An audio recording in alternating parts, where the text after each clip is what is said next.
Yippee-ki-yay, motherfucker. Welcome back to WeWatchedAMovie. I'm Mike. Jay. Oh, Jay. Hi. What you do? No, we're right You're on late. time. I had pizza, Good. actually. Good. Lovely. I'm going to put a banner in the chat right here that you're going to see, just in case this is an issue that's still going on, because for the last hour or so, Jay and I have been trying to figure this out, because widespread on YouTube and all live streams, people's chats weren't going through and they couldn't super chat. I don't know if the super chat thing's been fixed. I can see your all's chats. I don't see any super chats yet, but that may just be because there's not any, hopefully. But people couldn't super chat. People couldn't do anything. So if you're trying to talk and no one's responding to you in the chat at all, and your name is grayed out or something like that, it's so weird, because they basically took it to where you couldn't put the English language in unless you put some gibberish after it. So literally, if you type in like akaka or shakaka or something like that after your message, it would go through. Yeah. But not if you didn't. Something, YouTube's, I don't know what it was. I was telling Mike like an hour ago, they posted on their Twitter page about launching some kind of VR thing. I don't know what it was, which is possible it kind of screwed this up. What I've heard is that it deleted the English language and put it all in the spam folders, and that's what they've been trying to figure out and work around. I blame it on the BAFTA awards. Oh, that's a. I'm not getting into that. I saw. I think some people should put down their crack pipes and not worry about what's going on in the world, and that way you're not going to have it backfire massively in your coked out head. Yeah, I've not even begun to warm up to be ready for that conversation yet. That's a big one. Give me a few drinks and then I'll be able to talk about it widely, but no, not right now. Honestly. Yeah, Jesus, Lord Almighty in heaven. We're cooped out. We're all cooped. And by the time I asked if I'm excited for RE9, yes, indeed. I am. Requiem comes out at the end of this week. I know that Scream 7 is on the horizon to suck butt. And what's going on with that? Like, I was scrolling through the old Tactics, and beyond seeing the horror show that is Britney Spears, if you guys haven't seen that thing looks like some kind of like Guillermo del Toro opening sequence of some horror paranormal movie. Woo! That girl is gone. Anyway, who? Britney Spears. Oh yeah, Jesus. I don't know what's going on there. But anyhow, I saw this thing. I didn't watch the video because I didn't care enough about it. But it was Scream. The leaked rumors of Scream 7 ending came out, and it's not good. That was the title of the video, but I didn't watch it. All the people, the crazy kids, have been saying that they're going to spoil it, and I guess people are releasing clips of it online. And I mean, there's still a chance. I haven't seen it. I've seen who they say are the killers and all that. I don't believe it. Don't really care if they're telling the truth or not, personally. But like, I saw like a clip of the video somewhere. I didn't watch it, but I saw it. So people are leaking like pieces of massive turds that they are. And what I'm hoping, dude, is that Kevin Williamson knows meta more than anybody else knows meta, and they're releasing stuff on purpose just to mess with people. That would be so awesome. That would be so baller, as the kids used to say. No, even when the kids said it back then, nobody liked that. Unless you were, not even ICP would say that. All right, it's not letting people send super chats still. That's the problem. The only way that the work around that, I swear to God, dude, this is what I saw, is that you got to type in a different language or put emojis in your super chat, and that's it. Yeah, whoever was trying to super chat, do me a favor and do it again, and add like I said, like a caca or an emoji, and see if it goes through that way. In the meantime, give me 1 second. I'll be right back. I'm gonna put the Stream Elements link up so that you guys can go there. I promise it's 100,000% legit. There's nothing wrong with it. It's actually easier than super chats. It's so bullshit right now, though. But yeah, as far as somebody asked what was going on with Britney Spears, so she went. I don't know how long she's been missing or how long she went like silent, but she went silent for a little bit. I think she had a DWI or something like that, and then she kind of went off the internet for a minute, and then she just popped back up. And on her Instagram, she posted a video of her like dancing weird. And like, she's got like meth eyes, dude. Like, it's crazy. She gets real close to the camera. She's like, ugh. And like, she's like, it looks like a horror movie. It looks like fucking Suspiria or something. I don't know what's going on. She can't dance. She's high as hell. It looks like she's wearing like ill-fitting clothes. I'm not complaining necessarily, but I am, because it was scary. She got real close to the camera. I'm like, what the fuck? I kind of reminded me of that Scary Movie 2. Like, keep that bag on. Like in Scary Movie 2 when he asked her to keep the bag on. If you guys know, you guys know. But yeah, I'm not gonna watch. I showed my wife, and I was like, "Look at that!" It freaked me out, dude. Like I saw this video last night, and I was like, I was in bed. I was like, "What the fuck?" It's like scary. But yeah, and then in the comments, there's a lot of conversation happening now with people. They're like, "Dude, I don't know. Maybe we all should have minded our own business. Maybe she does need a conservatorship, but just people that care about her." I mean, maybe. Like if you guys know about Amanda Bynes and how badly Hollywood fucked her up, I feel bad for that girl, dude. I really do. Amanda Bynes is really gone. They think that she's on the verge of becoming the next Amanda Bynes. Britney Spears is. 1 second, I'm not listening. No, well, that's fine. I'll keep that air going. It's fine. We'll keep talking about Britney. I'm working like Michael. What's his god dang? But yeah. By the way, Emilio Estevez. Emilio Estevez. I was trying to finish my sentence. Jay, shut up. I thought you were fucking talking. You were just talking to talk. What? Nothing. It wasn't important. Emilio Estevez didn't have sex with Britney Spears.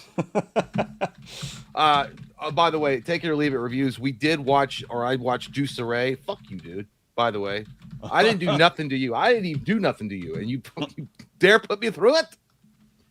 That shit scared me a little bit. I'm not gonna lie. It was a decent movie if you could figure out what the fuck was going on. It's like taking peyote, crack cocaine, and Mountain Dew and rolling it in one and smoking it, and then trying to watch it after you go to church.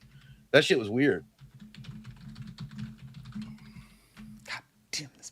But yeah, as far as and speaking, I know I'm going all over the place, but we'll get to the take it or leave it. We'll get to that review later on during the show. But yeah, Britney Spears. I don't want to pull it up here, like I said. I just don't want to. I don't want to see it. But if you guys want to go check it out and come back and talk about it, that's fine too. But yeah, that girl definitely needs some help. The show. You're not missing anything. Yeah, she needs some help. And as far as her conservatorship, I actually was one for because her dad was taking advantage of her. It seemed like they were just siphoning money off of her and just kind of keeping her prisoner. I don't know if it just seemed that way, allegedly. I'm not trying to get sued by the Spears, but as far as like her mental health, it does look like some people were like, "Oh, this Britney Spears was cloned," because now that's popping up again. If you guys have seen that, oh look, the super chats are coming through. Yeah. Okay, well that one doesn't have any gibberish in it. It went through, so that's awesome. Yeah. All right. Hell yeah. So the Spears thing, now people are popping up and saying that she was cloned. And the reason why this is happening was because in the late 2024, do you remember Kristen Cavallera from that one show she did? She married Jake Cutler from the Bears. Yeah, so she was on that what was it, the OC or some shit like that, or Laguna Beach or something like that. I don't know what she was on. She was on one of those shows. She made the claim that she wholeheartedly believed that Britney Spears and Kanye West were cloned. 100%. And then she had anecdotal evidence for it, so she didn't have any concrete proof. She just said it. She has a platform, so people believed her. But then in the Epstein files, her name was supposedly mentioned 115 times, and in one of them that she was experimented on in these emails. And actually, if you read about it, it's not 100. She was mentioned a few times, but it was in regards to like an 09 email talking about her ill effects on children, her music. I don't know. Action. So here we go. No, I'm not getting into it all. I'm not getting into it all. But that's where the rumor. It's the same rumor that happened with Avril Lavigne when everybody said that she died and they replaced her. Yeah, I mean, there's a YouTuber right now in the movie sphere that's acting like Kanye West on the internet. Yeah, we'll see. Somebody says AI 8655. I don't trust you. AI says not clones. Looks like she was replaced. I've heard that too. Somebody zoomed in on her face in that newest video, and they're like, "That ain't Britney." I was like, and somebody was like, right under that, they're like, "That's 100% homemade meth," because it does. I mean, it doesn't. I mean, meth obviously makes you look different. It's not going to make you, and she's also older, so I don't know. Yeah, she's just, man. Anyway, I feel bad. You guys like to talk kids? About Jesus?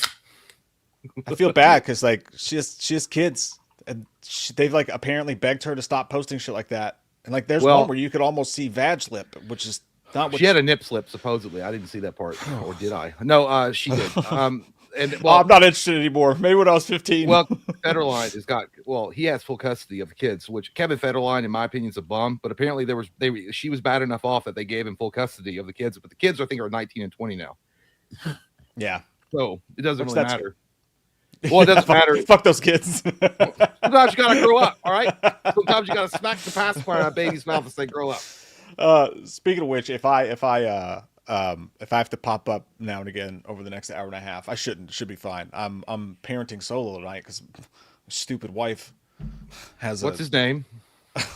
Yeah, she's got a date with her boyfriend. Take pictures of the food that you guys go out with. No, she has a booster meeting or something like that. Whatever. I know. I was waiting on you to say, yeah, she's been through a lot. I was like, yeah, a lot of dick. Oh, hey. I know.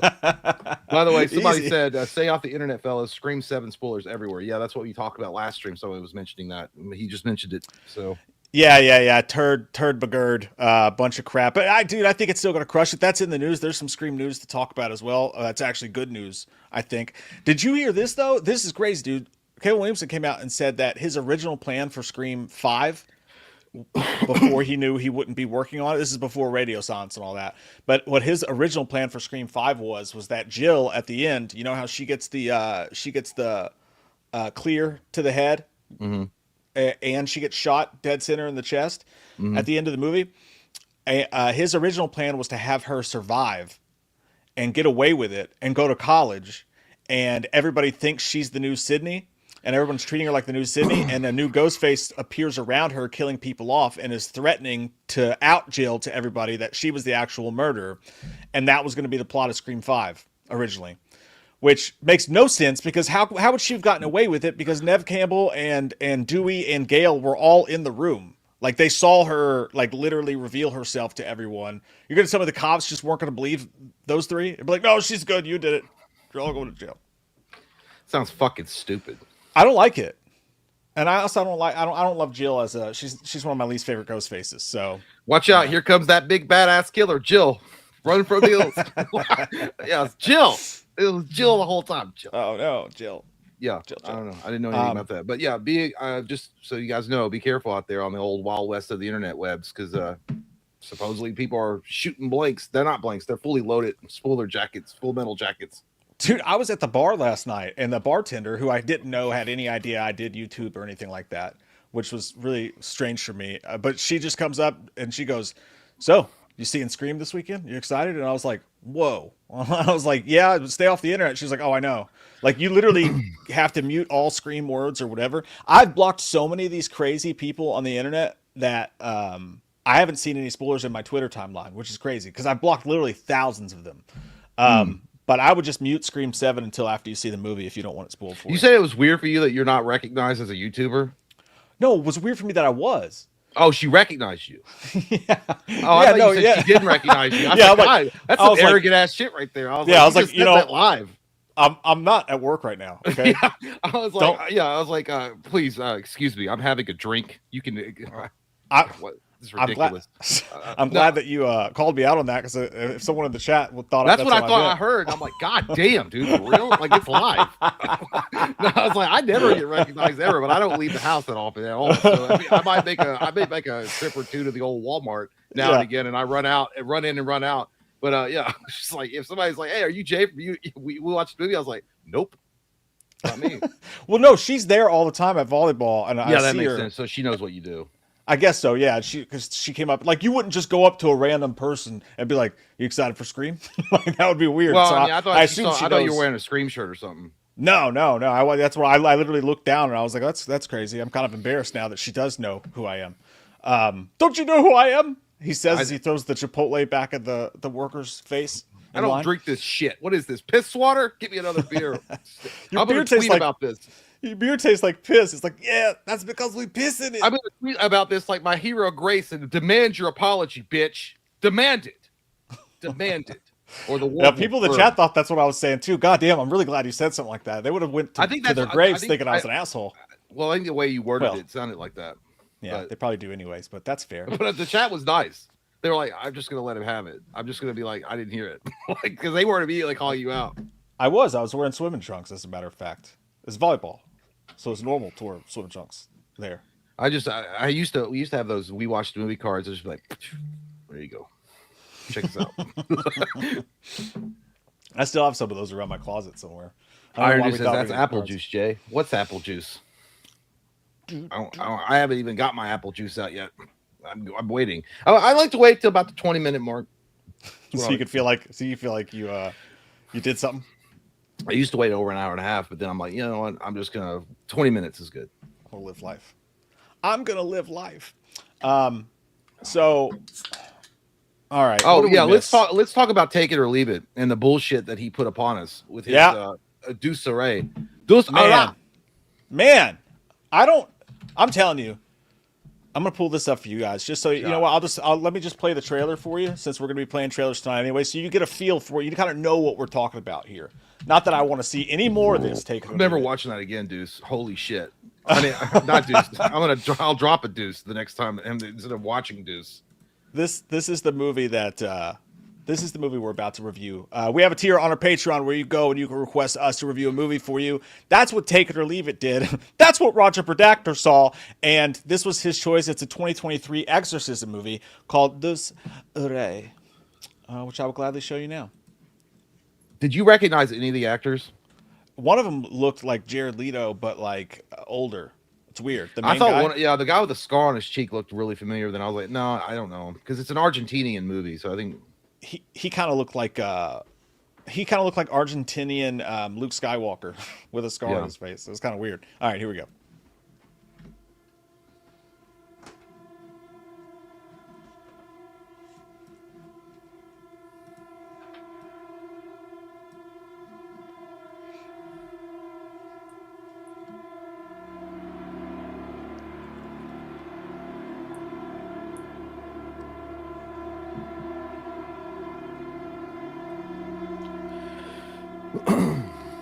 Get to it. I'm not gonna lie, dude. There's parts of this I felt illegal. I didn't want to watch. I was like, this is fucking crazy, dude. This is one of the goriest movies I've ever seen in my life. I do that. Yeah, that thing with the Jesus thing, did not like that. Did not like that.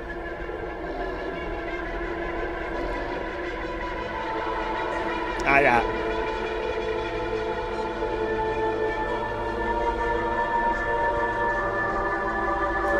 This guy kind of Mark Hamill.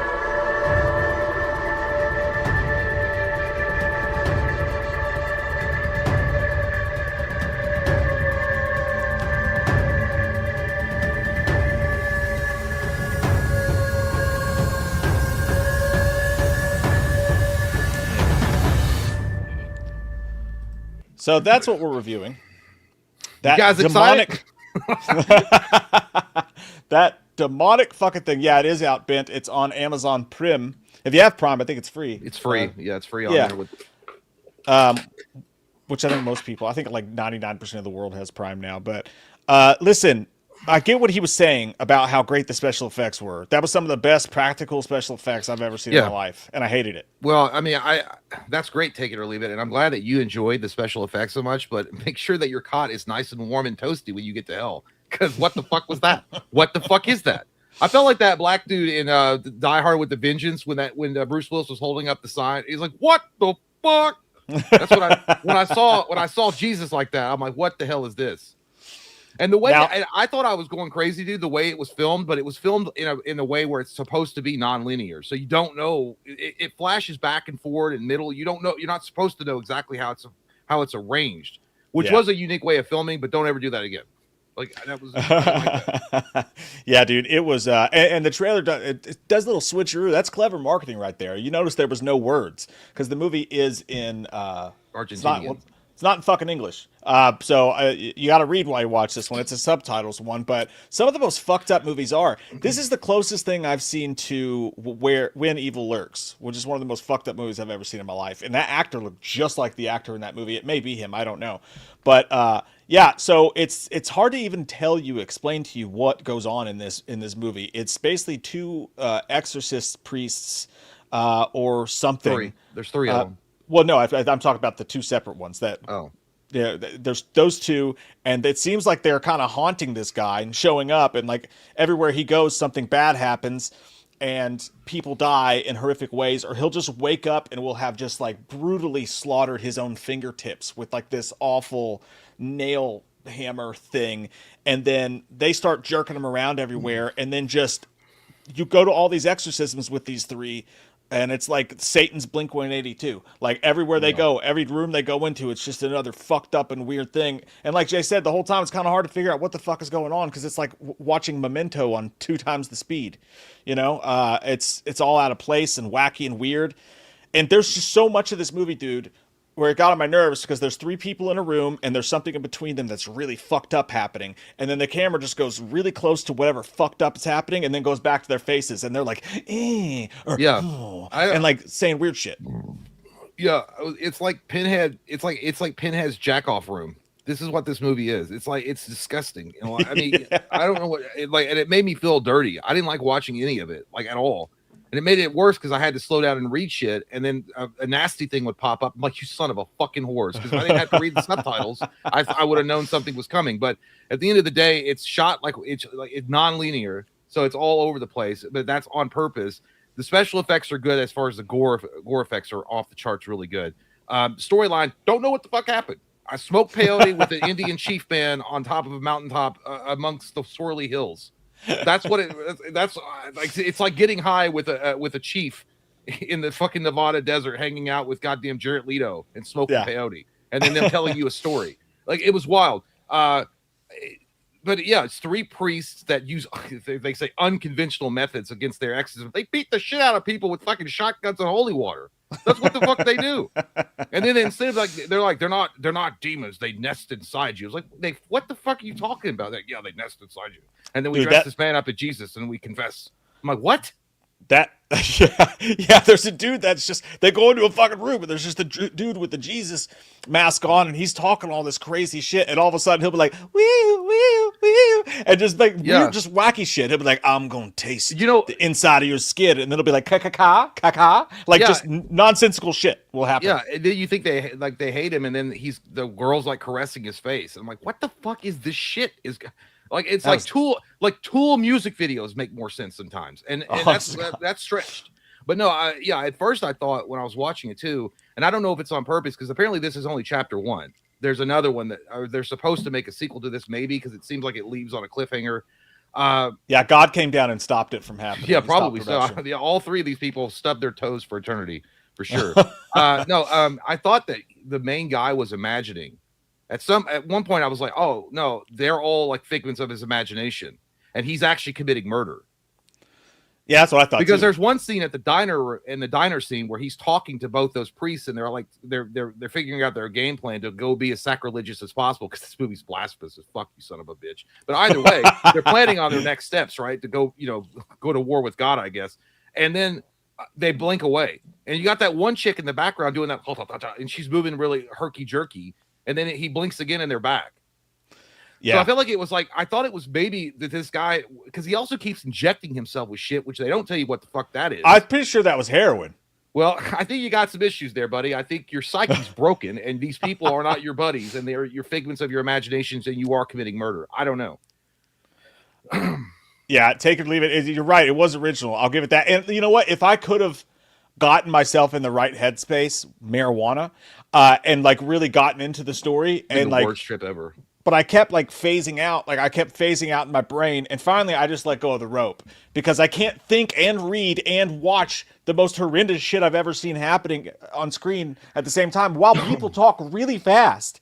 And it's all over the place, non-linear, linear.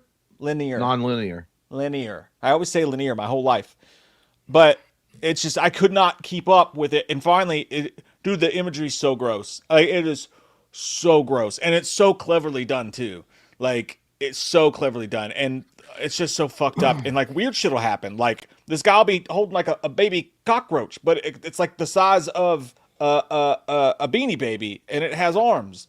And then they'll chase it around a circle. And then I don't fucking know. I don't know what's going on. I just know every 5 minutes there was some really upsetting shit that I was being forced to watch. A lot of fucked up imagery. Yeah. But as far as a rating goes, dude, I don't know what the fuck it was about. I'll give it a 6. I'll give it a 6.0. I think if you're a horror fan and especially if you're a gore fan, you should check it out. It is weird enough to where it might just be like Allah. And then you'll never watch it again. And it's at least something you'll have said you watch. As far as like, is it good? That's up to you. I mean, you know, you did see the trailer there. It was talking about David Cronenberg. If he made a spiritual movie, maybe like it's got a lot of that. It does have elements of David Cronenberg body horror in it, 100%. Yeah. And I'm glad to have seen it because, again, it's some of the best practical effects I've ever seen in my life in horror, especially for a modestly, I'm guessing, lower budget movie. And I love the idea of where they led off to a sequel. The idea, like, that's such a cool fucking idea. A house, like it being a house, like a structure instead of a person. That's the only way to take this genre and make it, interesting. I feel like if you're going to do sequels. The acting, how did you feel about the acting? I think it was pretty good. The only one that I think the weakest link in that was the girl. Yeah, priest. no, I thought she was bad too. And I was like, what? I was like, are you just going to keep smoldering at the camera every time someone looks at you? Like, oh, that's all she did. Every time she's like, ew. Yeah. I'm like, okay, well, that's fine. What was it he said? He was like, in between your legs lies the dirty things that hot dogs go in. I was like, are you got a cock? No, I thought he was talking about she had a wiener. I didn't take that. No, I did. He's like, you got a swinging thing that's half rotted meat between your legs. I was like, is she a dude? I didn't know. Because here's the thing. I thought priests could only be men. I don't know. Is that true? That's disgusting. I don't know. I'm not a Catholic. Jesus, Catholics. It's 2026. Get it together. Well, either way, maybe that's not what he meant. I? I don't know what he was talking about. Maybe he was talking about her disease coochie. I'm not sure. That's the way I took it. Okay, well, maybe that's what it was. But I was like, God damn. I was like, you do some great makeup if you're a dude. Because I had no idea. Good job. I had no idea. He took a deep sniff and he's like, where you been spending your nights? But yeah, that was probably the weakest link, was that chick. Just because she didn't really have a lot of lines. And the lines that she did have, it was the same kind of like look. She had two looks and she used them both.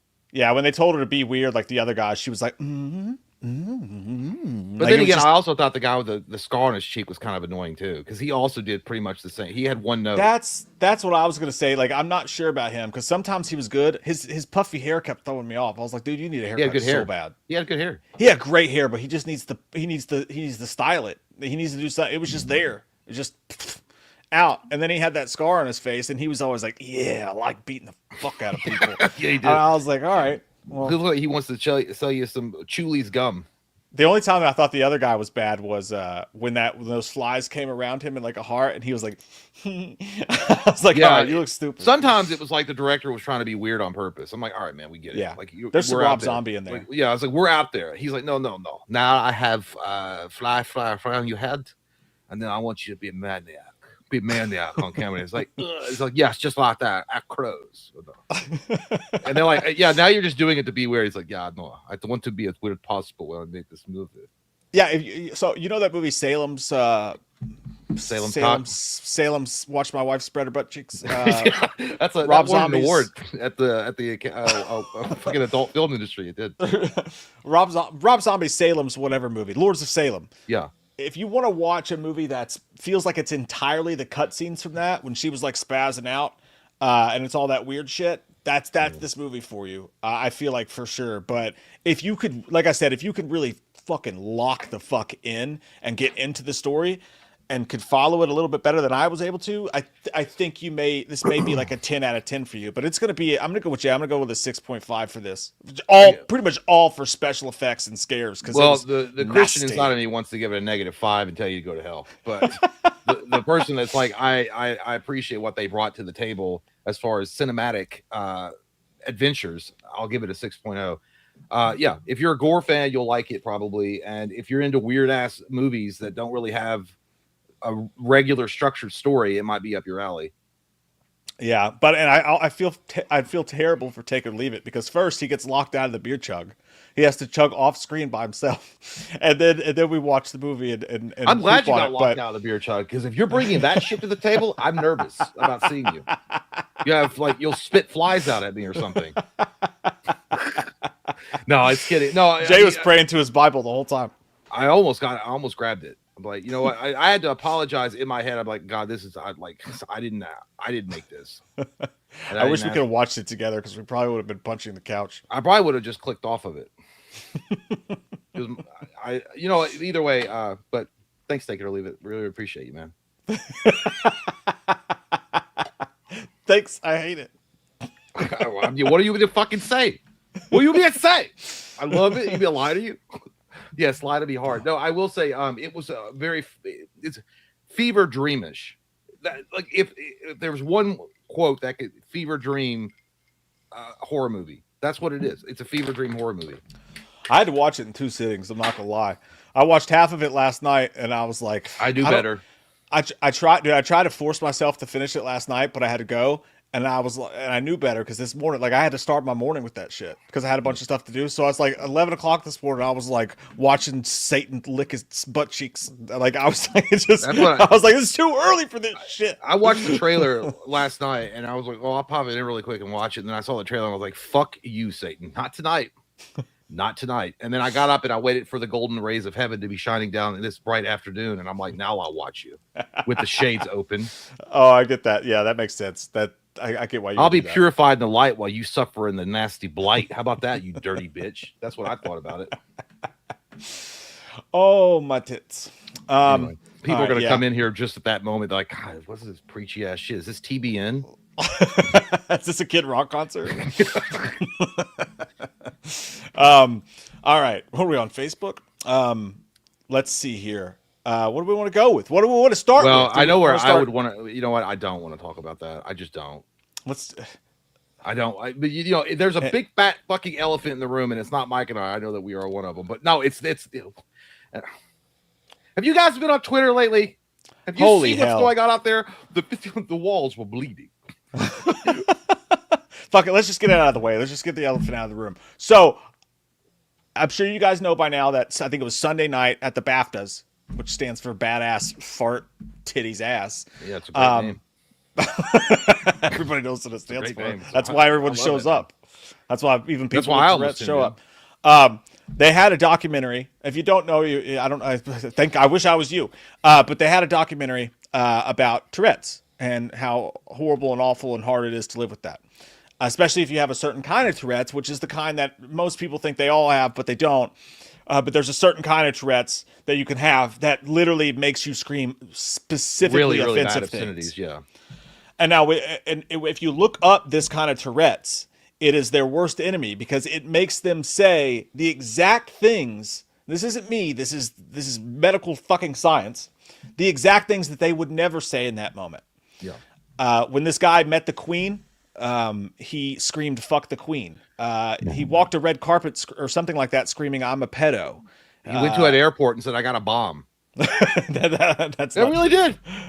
And it wasn't Ben Stiller. Bomb, bomb, bomb, a bomb. That's what he did. Oh, I didn't know about that. No, he legitimately was on a plane or getting on a plane. He goes, "I have a bomb." Oh, I should have yelled. I don't have one. I thought you were just making a clever joke. No, it legitimately happened. And by the way, I think that the thing that afflicts this particular guy, which I didn't know anything about him. I know that he was getting an award.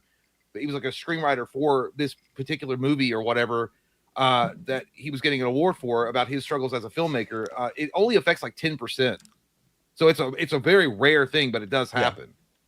Yeah. So they decided to have him. Tourette's, by the way, not Tourette's itself. Tourette's obviously is more people than 10%, but right. They had him. They decided to have him in the arena with everyone, which I'm sure was cool for him. He had a movie about his struggles. He's trying to bring awareness to it, but they knew. Obviously this could be an issue for sure. And he was there in attendance, and he screamed multiple things throughout the night. But it all came to a head when on television. Delroy Lindo, fantastic fucking actor. He's a great actor. And Michael B. Jordan were on stage because of Sinners, and he screamed the N-word. I think it was the N-word bitch with the hard R too. The hard R, I think. Yeah. So like you can hear it in the audio, and you can see specifically Delroy Lindo's face go like, and then credit to both of those dudes, by the way. They handled it like champs and like continue reading and got out of there. And I'm sure that fucking sucked for them because that's awkward as hell. And by the way, this was a live event. This is live. It's not like there was any editing tools or anything like that to magically make that disappear right away. That's a very important piece of context there before we get into what else happened. But yeah, also Like, Hollywood can't go 3 hours on a live mic without crazy shit happening. Maybe they should just stop trying. Yeah, But so where's Will Smith smacking Chris Rock? Where's that? Yeah. But so all right, so that happened, and it's unfortunate. And again, feel terrible for both those guys on stage because that's just terrible. And the guy did, but the guy that streamed that, the guy that is afflicted with it, he did leave. Yeah. After he had his outburst, I think he just got up and left. Yeah.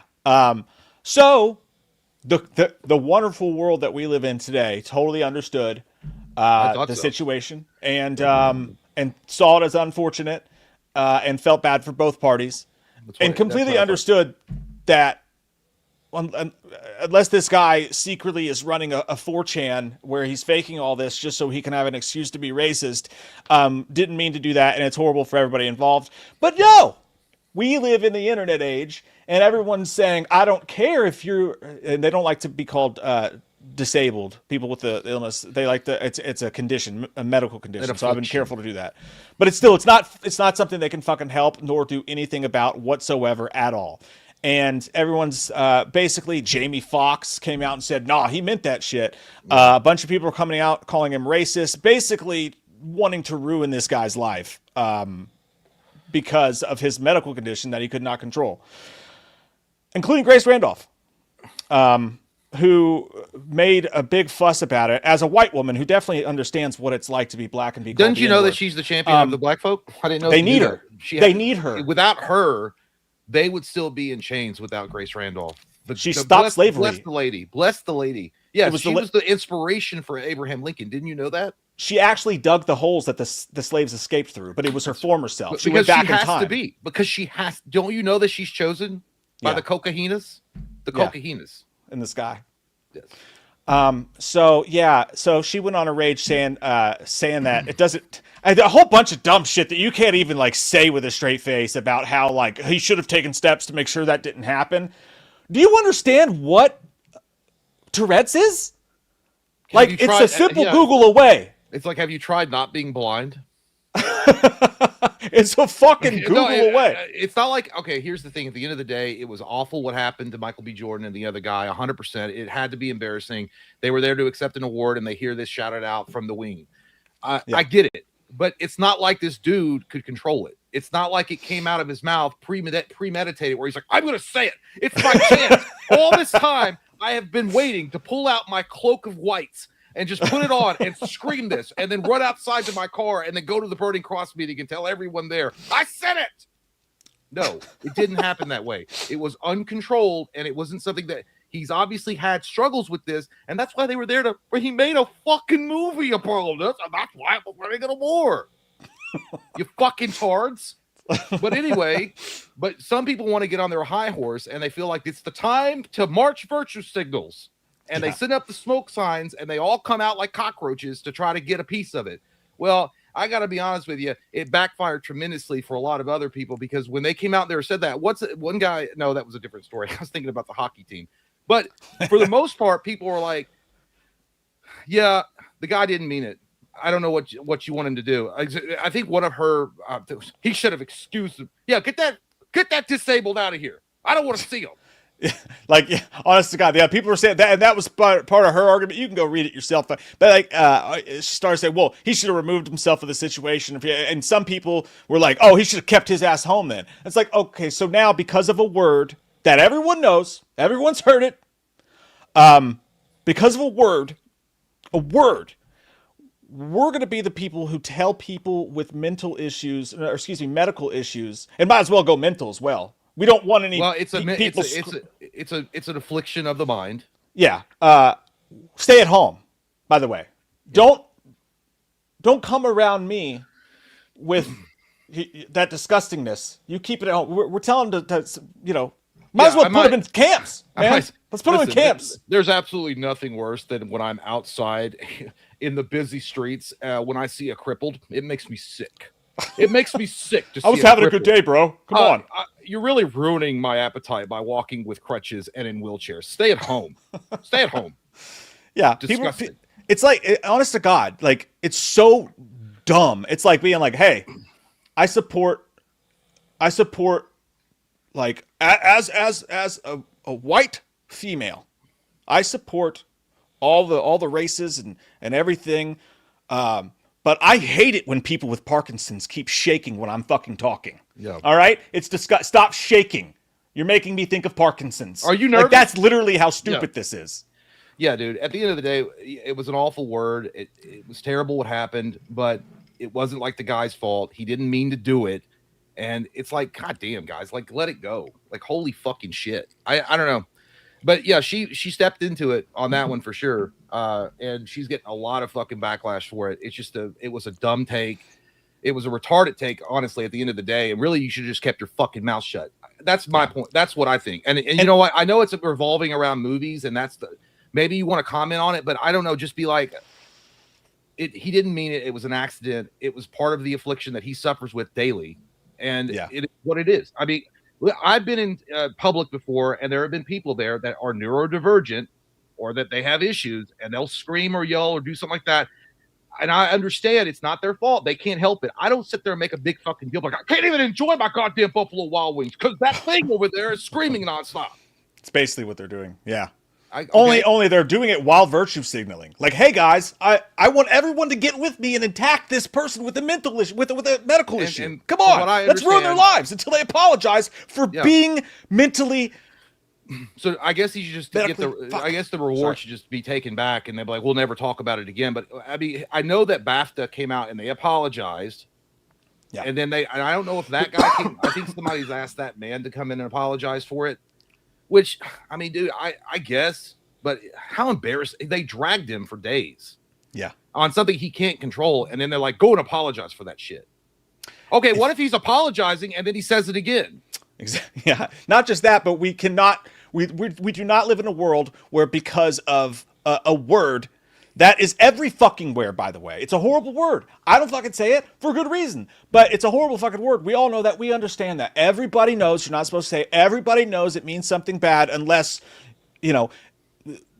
for any of us, no. Like, we all know. Like, we don't live in the fucking, people do it and it's awful. I've heard it. It's so rare. I was watching the Packers-Cowboys game and a guy at the bar next to me talking to his girlfriend said it about the Cowboys quarterback. I was fucking disgusted. I'm like, dude, that's so disgusting. Like, we're already in Kentucky. Are you watching it at a bar in Alabama? Holy No. I was like, we're already in Kentucky. We already have a bad enough name. Can you not? Like, it fucking angered me. Like, it's a terrible word. No one should, especially in hate. But like, you've heard it before. All right. And you're literally trying to rile up people to go and attack this guy and demand that he apologize. It's sick. It's fucking sick. And it's even sicker that when confronted with the world, everyone's saying, oh my God, you're a fucking crazy bitch. She doubled down and got even worse. And then came out and I won't play the video because I don't know what the rules of that are, but like you can find it on Twitter. I literally retweeted it. And she blamed him, the guy with Tourette's, having the worst week of his fucking life. She went online to her millions or hundreds of thousands of followers, whatever. I don't know fucking how, by the way. Jesus Christ, I can't listen to 30 seconds of it without wanting to take 7 goddamn volumes. But she literally went there and said, I as a woman, I understand what Delroy and Michael B. Jordan were going through. Because as a woman, I've been through it too. Like, no, you fucking haven't. What? And also, all the hate online I'm getting, Mr. Davidson caused that to happen. So basically, she's making herself the victim. Yeah. Above the two men who had to hear the word. Don't you know? As a white woman, she is. She's the victim here. I swear to God, it's there. She did. I'm not lying. She literally blamed the guy with Tourette's for the hate that she was getting for her own fucking comments. Yeah. Because her take is, a bunch of white people just want to say the N-word, and John Davidson made it okay for a bunch of white people to say the N-word, so now they're all going to say the N-word, and they're going to yell at me online. Because now they can. I forgot. When I was born, I got a pamphlet in the mail that said, hey, by the way, we all say this on this day. We all say this because you're white. Yeah, it came with a free mask. Yeah. God damn it. It was wrapped in a rebel flag. I was like, what is this? I was like, oh, that's what it is. I don't know, dude. At the end of the day, she's a stupid bitch. I don't give a fuck. It was a dumb take. And I think anybody that believes that dude, honest to God, said it on purpose, take your fucking meds, dude. Get off the internet for a while. Have some empathy for people. It's a word, like Mike said. It's a terrible word. We all know we're not supposed to say it. We shouldn't say it. It's a taboo thing. It should die. It should be dead already. Unfortunately, it just keeps getting cycled through the fucking news because it sells papers.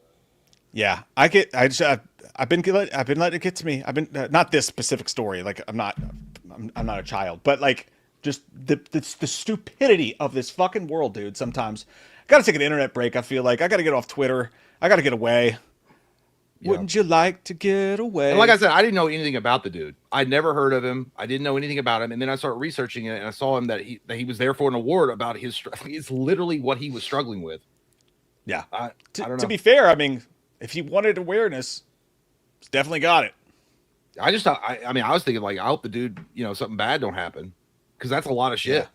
Imagine, dude. That's another thing. Imagine if someone hurt him. He hurt himself. That's what I was thinking, because it's like, you got to imagine you wrote a story to, and you saw people like, oh, thank you for my flowers. Like, you guys recognize the struggles. And then that unfortunately happens, something that you can't control. And then instead of people being empathetic and understanding that you didn't mean it like that, taking it out of context and just acting like you're some weird racist that just hangs out at BAFTA awards, screaming it at black people on stage, because that's what you do. By the way, yeah, that's what you do. And then you have to deal with that all week. Yeah, dude, you might be a little bit depressed. By the way, I don't know who said that. I think it was Bill Burr. Had a really interesting thing about racism. He's like, you're usually not racist out front, right? It's usually not something that you're going to be put on public display unless you're an idiot in robes. It's usually a quiet thing, and it's like, it usually starts with, I'm not trying to be racist, but it's something like that. Yeah. It's not usually just out there blatant, like, so you're not going to go to an award show where there's millions of people watching and there and just scream that shit from the rafters.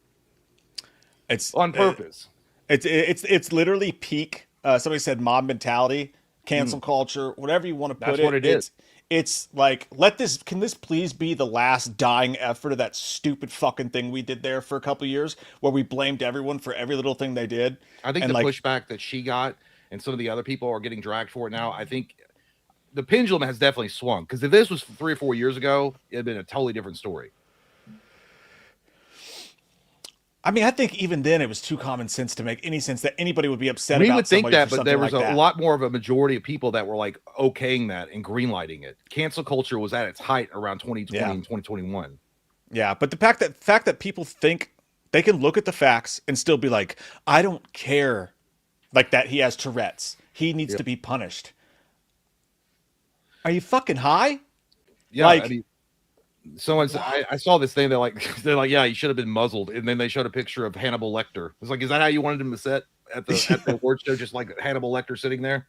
Oh, and then the news story came out that he reached out to apologize. He did.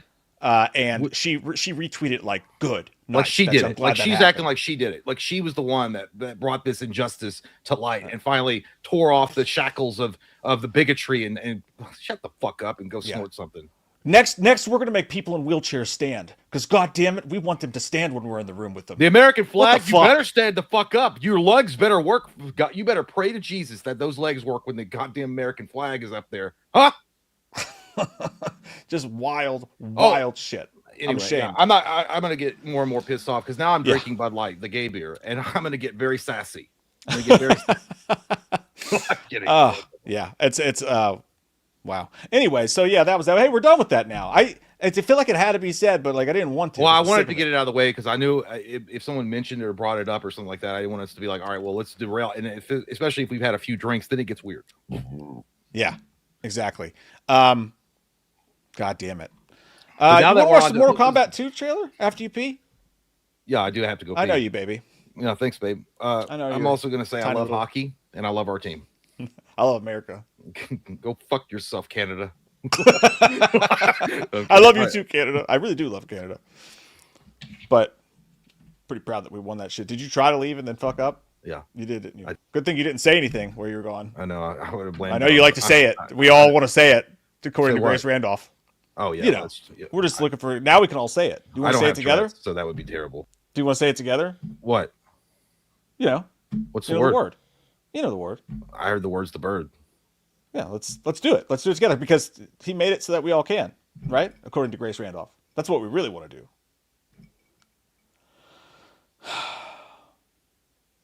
I do love Canada. No disrespect to Canada, but That was fucking awesome. That was fucking awesome. Anyway, so yeah, we are going to talk about other stuff, fun stuff now. Mortal Kombat 2, the trailer. I wasn't going to watch it. It was going to be a natural reaction, but I had to watch it for another piece of work that I was doing with someone else. So I had to. So I have seen it. Jay hasn't seen it. It's going to be a fresh reaction for him. And I can tell you, woo wee, that Mortal Kombat trailer is one hot piece of ass. I know from experiment. No, you don't. Experience. God damn it. No, you don't. No. But her and a guy I know got it on. I really loved it. Did you guys watch it yet? The Mortal Kombat 2 trailer? It's really good. It's so good. And I agree, man. The first one was disappointing, but I think they may have learned their lesson. And this thing's going to be an IMAX, man. Like this, we're far away from COVID Mortal Kombat. Far away from COVID Mortal Kombat. I'm having a stroke. The sins of my father are coming back to haunt me. I'm having a stroke right now. Hell yeah, Bent. I love that. I love that shit. And now I feel bad for watching it. Fuck, Chase. I didn't know that. But it was so good. By the way, you were right about that Huff post. No, that one that said "Go fuck yourself" and how quickly their business blew up. Holy shit! Crazy. I know. Good for them. Crazy. I don't know if you guys know this, but it's okay to love America. You can celebrate your team winning the fucking gold. It's not like a big deal. And I'm sorry that you can take a phone call from the president of the United States. And he says, "Hey, you want to come hang out?" And be like, "No, I'll fuck you." Be like, "Yeah, I'll come. Give me some Big Macs and chicken nuggets if that's what you're going to give us. It's cool." I'd have done that for any president. I don't care if it was Trump, Biden, whoever the fuck. If they say, "Hey, come to the White House and eat chicken nuggets and Big Macs and get to see the Lincoln bedroom," yes, I'll go. Thank you. 100%, especially for the McDonald's. Yeah, dude. I remember when they tweeted that picture. It's like, look what he gave. I was like, that's badass, dude. What are you talking about? You know how expensive McDonald's is nowadays? Holy shit, that's a gourmet bill. Honest to God, it's true. This is the truth. All right, Mortal Kombat 2 trailer. Jay, I had to watch this earlier. Didn't want to, had to. You're about to have your fucking dick blown. I can't wait. I only get that on special days. So it's usually like birthdays and Christmas. It's not my fault I haven't seen you since your birthday, all right? I told you I had something waiting for you. All right, here we go. Mortal Kombat 2.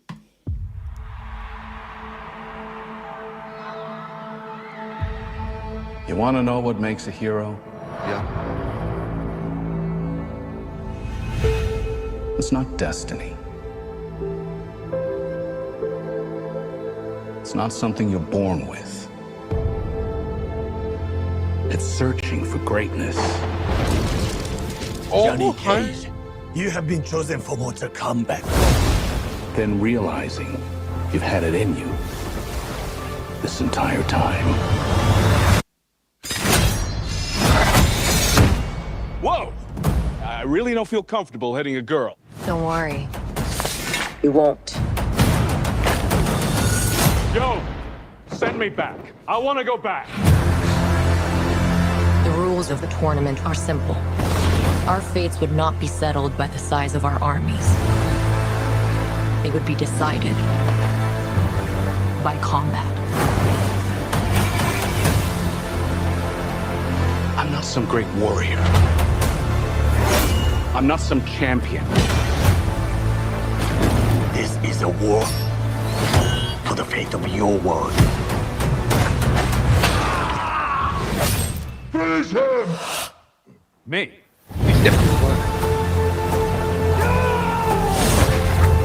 Earth belongs to me. We do not kneel! Our only chance is to face this together. Let's go, baby. You, Johnny Cage, are a part of this now.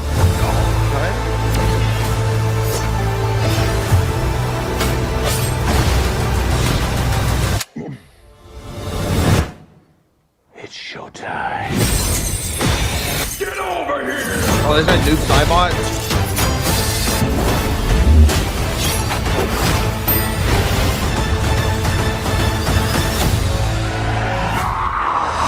Johnny will definitely die.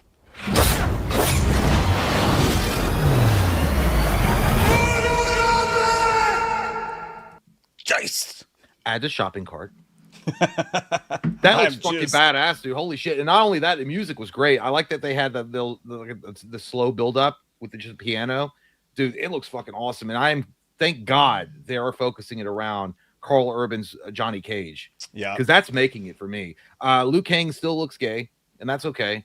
I don't like the way he's like, Johnny Cage will definitely die first. I was like, shut up, Lou. Like you're not even close to Robin Shoe. You're not even close. You can't even lick his fucking cleat. All right, so just stand there. No, he's all right. But no, yeah, it looks great. I like the set designs. The set design looks awesome. It looked like Noob Saibot down there in hell that he's fighting Scorpion. I like that. I like the special. I like Raiden looked goddamn dope. We like that. I love the way Raiden sounded too. Like the way he talks. Yeah. Christopher Lambert is always going to be on everyone's mind when they think of Raiden. You know, it just is. But he's great. It's more in line with the character design of the original game.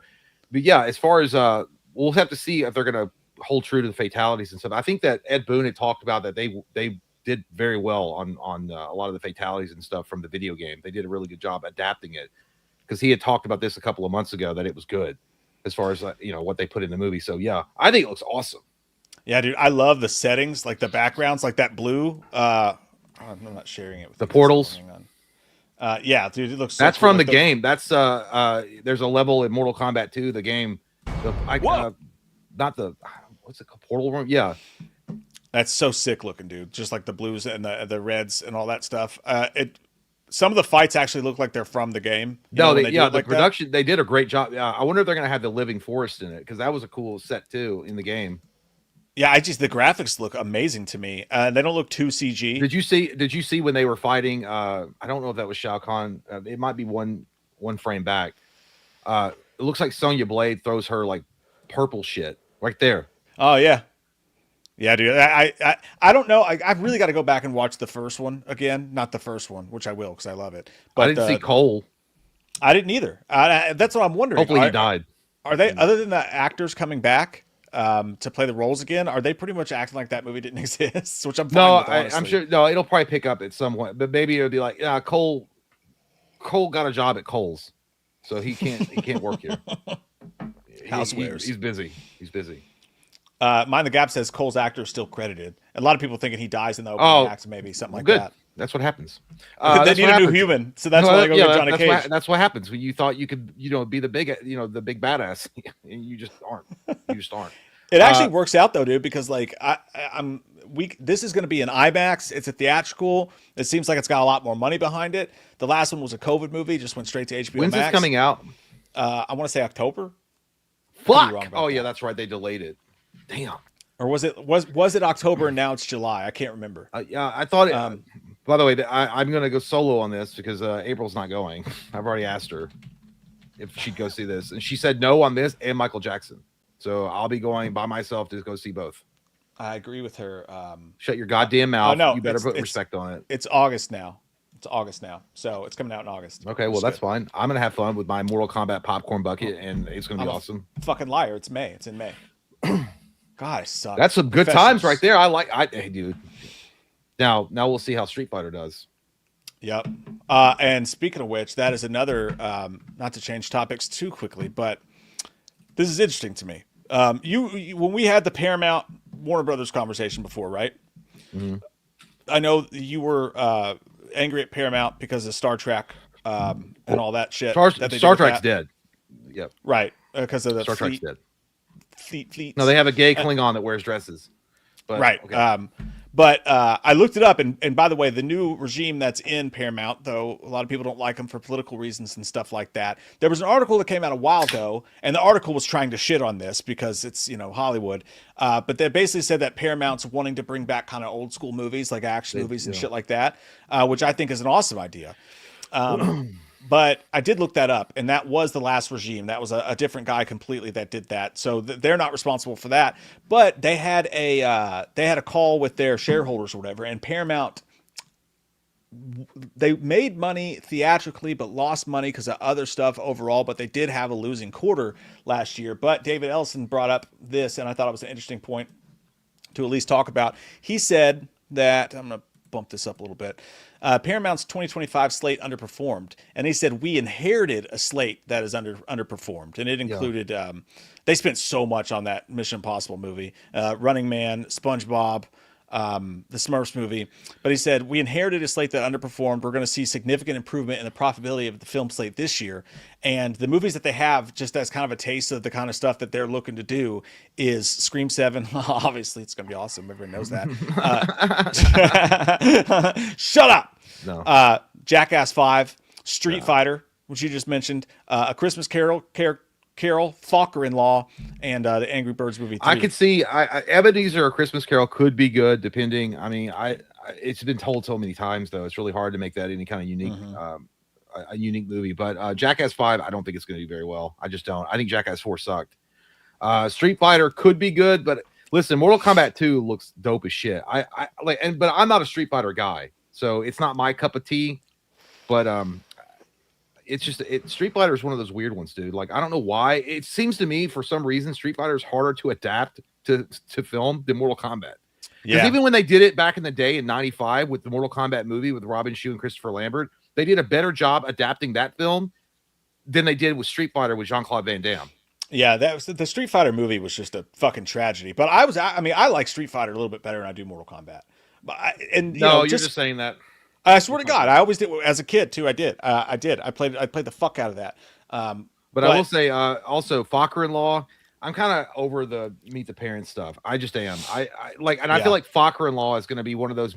It's going to be trying to recapture what they did with Meet the Parents, but it's going to be watered down shit. It's just not going to work. It's just in my opinion. And then the Angry Birds, I don't watch that shit, so I don't know. Scream 7, I do know that it is on track to make a lot of money. It's doing very well in the pre-ticket sales or whatever. It's on track to make like 30 or 50 million dollars or something like that. Yeah, it's kind of all over the place. They opened up at 30, 35. Now they're saying up to like 50. It's gonna be huge. It seems like it's definitely gonna be the second highest box office. Whether or not it beats Scream 6 box office wise remains to be seen, but who knows what's gonna happen with that. But yeah, I think the Street Fighter movie, we only saw a tiny bit of it, but I think that could be awesome. I think if adapted right, they got to go far away. Well, here's what happens, and it'll be good. I think that Street Fighter is gonna lean more into like over the top cartoony, not bad, but they're gonna make it more like fun. Or so, not as darker toned as Mortal Kombat looks like they're leaning super heavy into making it more of a serious thing, with Johnny Cage being somewhat of comedic relief, and then Street Fighter might just go over the top and be a little bit cartoony. Yeah, which it might work. That actually could work for them. I'm not saying it, and I'm not even saying they're going to go that direction, but I just feel like they might do that to distinguish themselves from Mortal Kombat, where they can do a lot of crazier like shit. It did seem that way. I agree with you. It seemed like it was going to like just be kind of silly and crazy and fun and be full of fights, which I'm down with. Like, it'll be interesting to see what happens with that. But speaking of Paramount, it's not over, folks. It's not over yet. Warner Brothers is officially re-looking at Paramount's bid that they say could be the best bid. They openly said that this may be the best bid. They're still sticking to their Netflix deal for now, but they're spending the week looking over Paramount's new bid, which was up to $31 a share. Which $31 for Warner Brothers is a pretty good deal. I'd even go up to 50. Paramount's like that one ex-boyfriend. They'll be like, "Girl, I got my shit together for real. Believe me." And they're like, "No, get over it. I'm not interested. I'm going with Netflix." And they're like, "Yeah, but you don't know.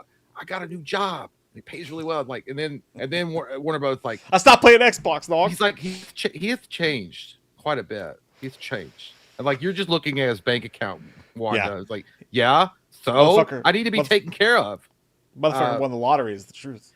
But yeah, Paramount's back in it, and I did read that that it's possible that it's going to shake up the Netflix merger again. Because I think that Paramount wants to buy all of it. They don't want to just buy the film library. They want to buy the entirety of Warner Brothers, which could be attractive to a lot of investors from Warner Brothers. They might be like, "Yeah, that sounds like a better option for us because we want to get rid of all of this shit and make as much money as we can as we exit." So. Yeah. And I'm my point's been straight up about this the entire time. I hope Paramount gets it solely and only. My hope is that nobody gets it and they stay separate because that's better for everybody. But if someone has to get it, I'd much rather be Paramount because I worry about movie theaters, and we've talked about that. We've dug that dick into the ground.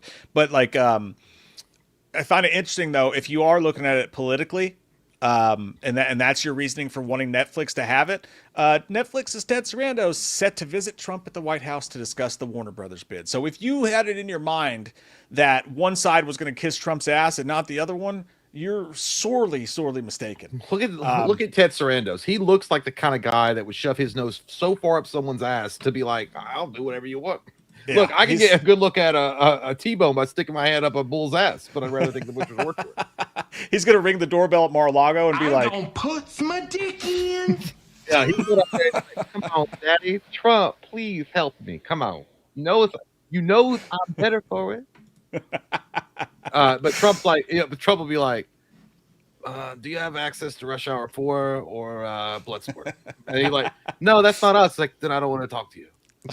I don't know. I have no Trump at all, like impressions. It just sounds like Steven Seagal talking to Ted Sarandos. Yeah, Ted Sarandos is going to go in there. He's going to shut the door behind him, and all you're going to hear outside the Oval Office is. Yeah, I know that some people are just mad. Generally, though, that a sitting president's involved in it at all. I understand that. I totally understand that. I do. But here's the thing about Trump. Trump is, at the end of the day, before he even was president, he was an investor. Like, that's how he made his fucking money. Like, he's all about that shit, all that merger stuff, and business stuff, and moving around, the chessboard and getting.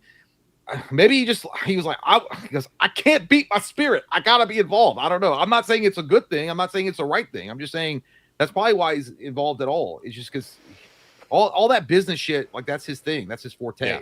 Yeah, and I agree. Like, I would like for politics to stay completely out of it, but that's just not the world that we live in. But pretending that one side's politics and the other side's isn't, it's just not true. Speaking of dumb shit, Gen Z's and Alpha, there's a generation called Alpha. Did you know this? Dude, Gen Zers are getting old. Like, what the fuck is Alpha? That's the new generation born in. They're fucking AI bitches. They're all AI boys and girls. Why do they get to call themselves Alpha? Because it starts over. Gen Z was the last one. Why does it start over? Why can't they be? Because I looked this up, by the way. Or some shit. There was the silent generation, which was like from the 20s to the 30s or whatever.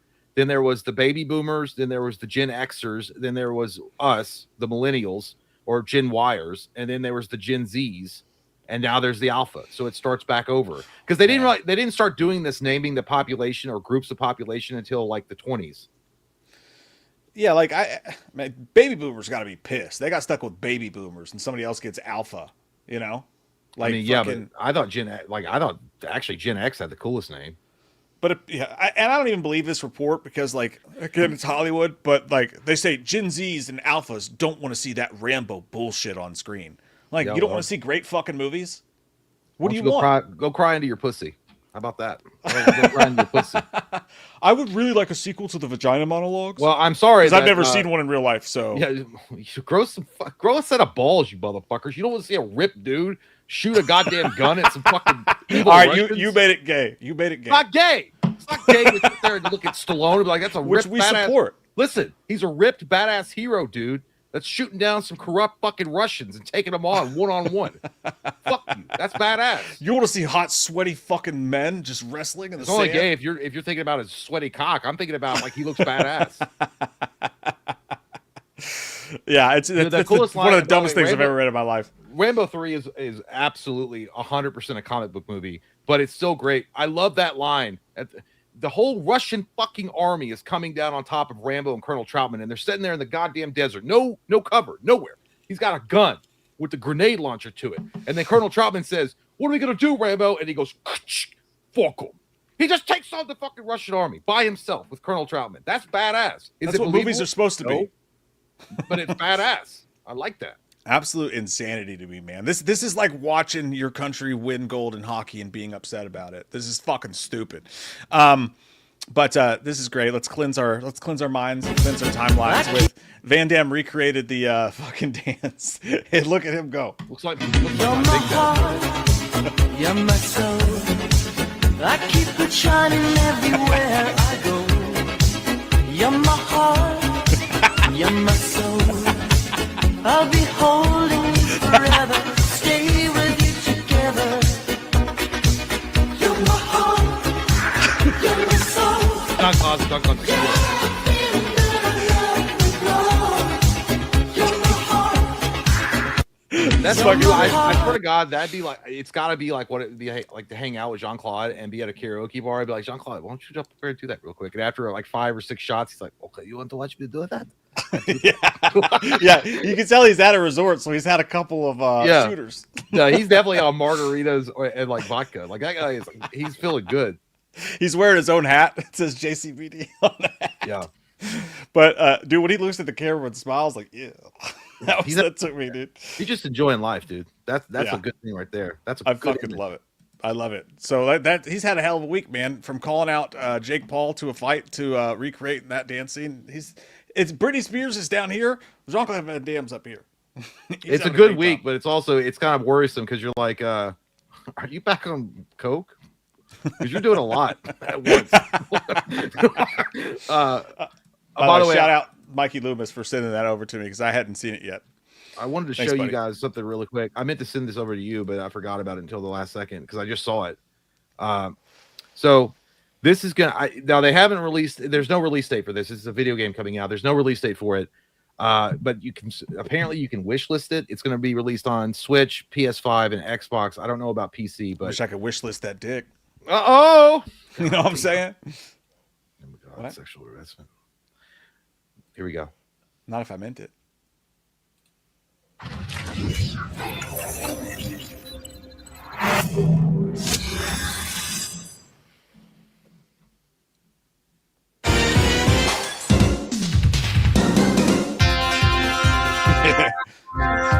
That's X-Men Arcade, dude.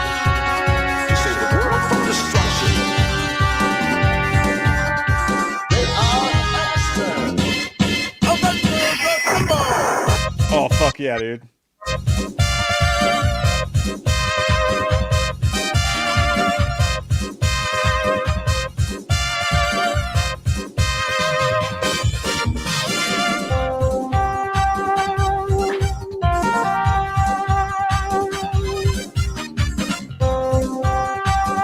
Damn. Wait for it, dude. Look at this. You'll see it. Maximum fucking carnage, dude. Oh my God.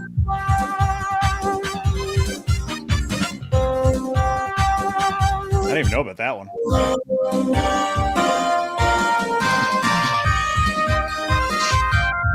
That's one of the most impossible games to play.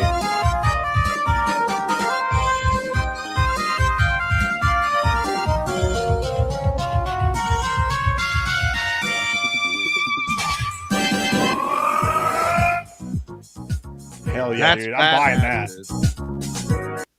So Yeah. smart. So it's amazing. I remember when X-Men Arcade was released on like back in the day on Xbox 360 and they was in the marketplace. I picked it up and then they lost the rights to it or licenses to it or whatever, and it got taken off. But they're bringing it back along with Maximum Carnage. It's dude, I'm gonna get that 100%. God, I don't know what's. I'm gonna say it's probably gonna be priced at about $40. That's a fair price because of all the games on it. Yeah, it's gonna be awesome. Is that going to be like a disc you can buy, or is that going to be like a downloadable? They haven't released details for it. All they said is that you can wish list it, which is not true because I tried to do it and it's not there. So you cannot wish list it. I'll be right back. I got to check on child and make new beverage. Yeah, okay, I'll be Tomo, you're an asshole, dude. Yes, I'm going to affirm it. What do you have to ask me? Of course I am. Looks like you play that on Gamecast. Yeah, we can't afford it. I told you.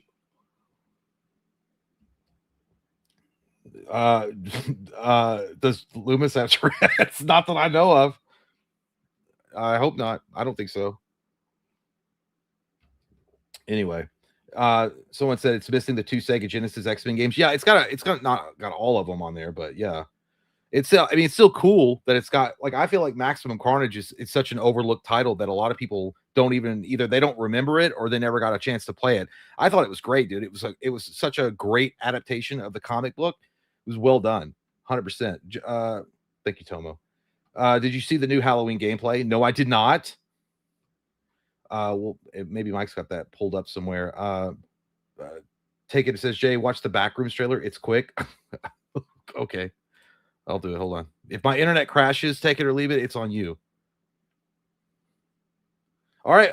I am. Hold on.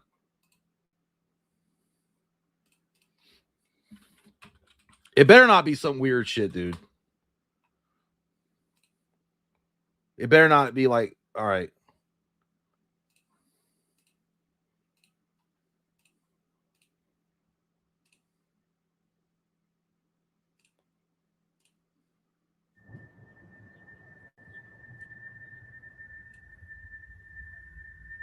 I found something. Okay. Did you find? Found a place. I don't like this at all. It's massive in there. It just goes on and on and on. All these rooms. This place built, though. Actually, more like it remembers them. And the more times it remembers something, the less it does. What?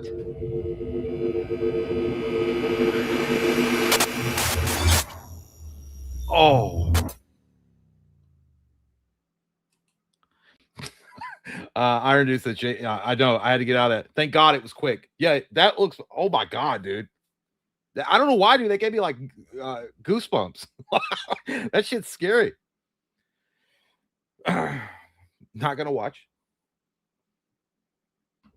He says it looks like 2 girls, 1 cup. That's disgusting, but it kind of does. I didn't know at any point they were gonna see. I thought, take it. I gotta be honest, dude. You like asked me to play it really quick, and it was gonna pop up, and like it was gonna be a nipple or something, or some weird shit going on. When the fuck do we get ice cream? I don't know, dude. I swear to God, if I died and I was in that kind of hellhole, fuck it. Where did Mike go? What is going on? I can see his camera. That looks good. What's it? I know the basic idea of what the Backrooms is about. Like it's some kind of like, is it like a parallel reality or something that you get trapped where like you get trapped in like an area where things go to disappear or something? You wear that new curve yet? I have it on right now. It smells great. It smells wonderful. Oh, there he is. There's Mike. The way that you sat down and we're looking, you're muted, by the way. What? The way that you sit, you're like you're like expecting someone to talk shit. So I got a back thing. I got a back thing on my chair because I'm trying to fix. I got that sway back, like where you're like you fucking like my posture's all fucked up. So I got this thing, so I have to sit like a fucking doofus all the time now. Yeah, welcome. Yeah, it's over the age of 40. That's what happens. I just watched the Backrooms trailer. Why'd you fucking not wait for me? I wanted to see that. Oh, I thought you were gonna watch it. Why wouldn't I watch it? Well, then we watch it again. I didn't really pay attention because okay. I Was it was good? scared. It was fucking weird. Yeah. Well, let's watch it again because I want to see what happened. Everybody already saw it, so it's okay. Oh my it's God, dude, who cares? You haven't. I'm not being a baby about it. I was being legitimate a bit. Everybody already saw it, so I kind of want to see it again. I want to play it again. No, I'm not doing it. I think you should. No, I don't think. You're going to disappoint a lot of people here because they want to watch it with you again. They don't want to watch it again. They just said that. I just saw 15 people say, "Let's watch it again." Watch it twice, and you're playing with yourself. You watched Mortal Kombat 2 without us. How about that? Well, I had to. Why? Because I had something I had to do. Okay. Well, I had something I had to do. I take it or leave it. Said do it, or I'll never fucking be a patron again. Shit, I'm not bitching. I literally said it's fine. Shut up, Cheney. Punch your mouth. No, literally, just play it one more time. I actually do want to watch it again. Fucking fine. You know what? I'll do it. Thanks, man. Shut up. Because some people. I'm doing it because I want to, not because you told me to. Okay, well, some people just came in. They haven't seen it. It's only a minute long. Yeah, I know. That's what Take It or Leave It says. Hey, Jay, quick, play it. I blame him. He was like, hey, quick, play it. That's a cuck chair. It's true. I found didn't think something. of that. Okay. It's less covered in jizz now. Did you find? Oh. Found a place. I don't know why, dude. It's massive in there. It just goes on and on and on. All these rooms. This place built, though. Actually, more like it remembers them. And the more times it remembers something, the less it does. That's fucking weird, dude. I don't fucking get it.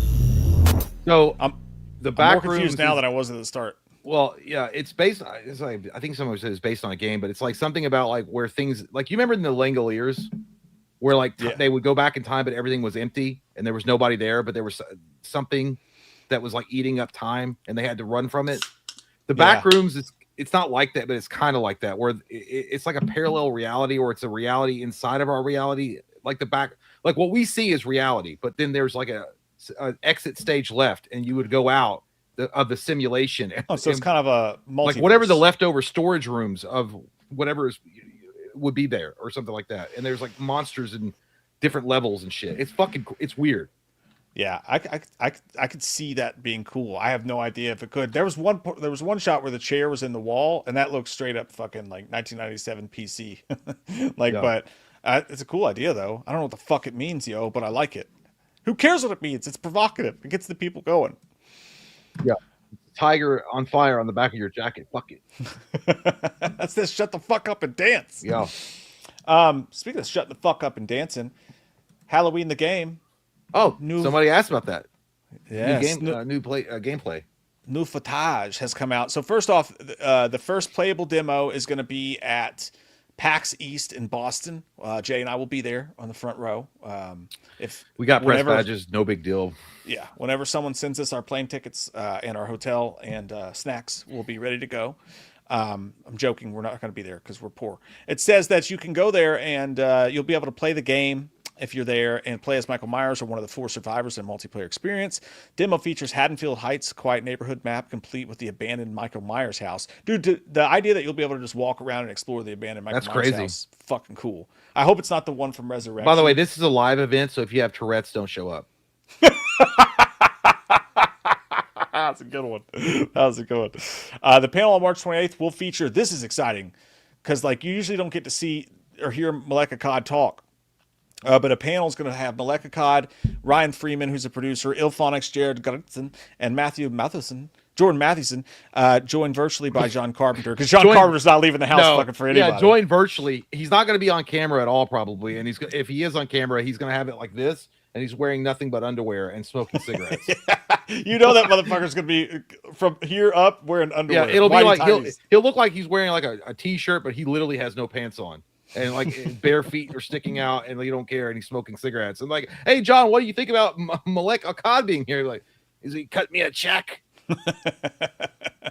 He'll be playing video games and just going, like when some people's wife talks to him. Apparently he is a gamer, which is crazy. I never thought John Carpenter would be a gamer, but he is. Maybe that made him a little bit interested for once. Who knows? But this is kind of silly. Fans are going to attempt a Guinness Book of World Records title for the biggest gathering of people dressed as Michael Myers. That's kind of cool, dude. I like that. That's kind of cool. I want to see the picture from it, because that might be cool. Like just to go through all the different masks and shit that people are wearing. Yeah.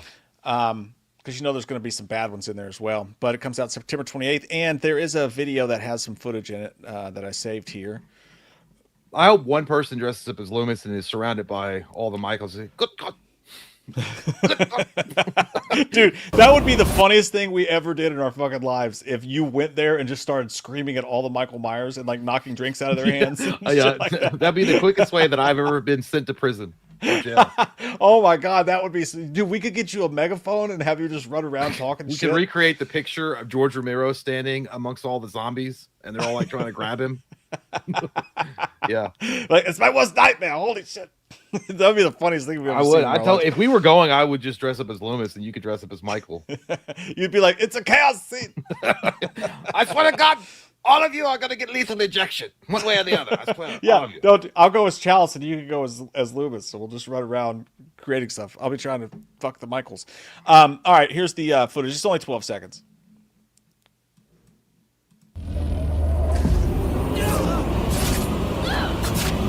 Dude, he looks fucking badass. Yeah. Oh, fucking shit, dude. Let's slow this down. I love how I know it's like it looks. Michael needs to take a shower and get some Head and Shoulders. That shit's greasy as fuck. Yeah, it's kind of Wallace and Gromit like, but like I actually love how plastic his head looks. I think it's fucking It looks cool. greasy as shit. Brother has been on Ozempic though. Look how tight that waistline is. His ass Shit. looking good. What? Yeah. I got that guy right in the back left armpit. That dude, the blood on the door. This looks nasty. Oh yeah, it gets on his suit too. That's cool too. Did you notice that? Like, so his suit gets bloodier, I guess, the more kills you get. Like, that's badass. That's pretty sick. And I guess this is like the you can aim to where to do the kills, so you can do different special kills or something. Yeah. That looks fucking. That, you know what? That looks pretty good, dude. I'm not gonna lie. Walking towards you, that looks good. Maybe not like as you paused it. Doesn't look as good. But. Well, it's just the way that he's just walking towards you while you're hovering an axe. Like, I don't give a fuck. You know, I was raised in Compton. I don't give a shit. I'm not scared of a fucking axe. That motherfucker looks like it looks like a door greeter at Walmart saying, "Show me your ticket.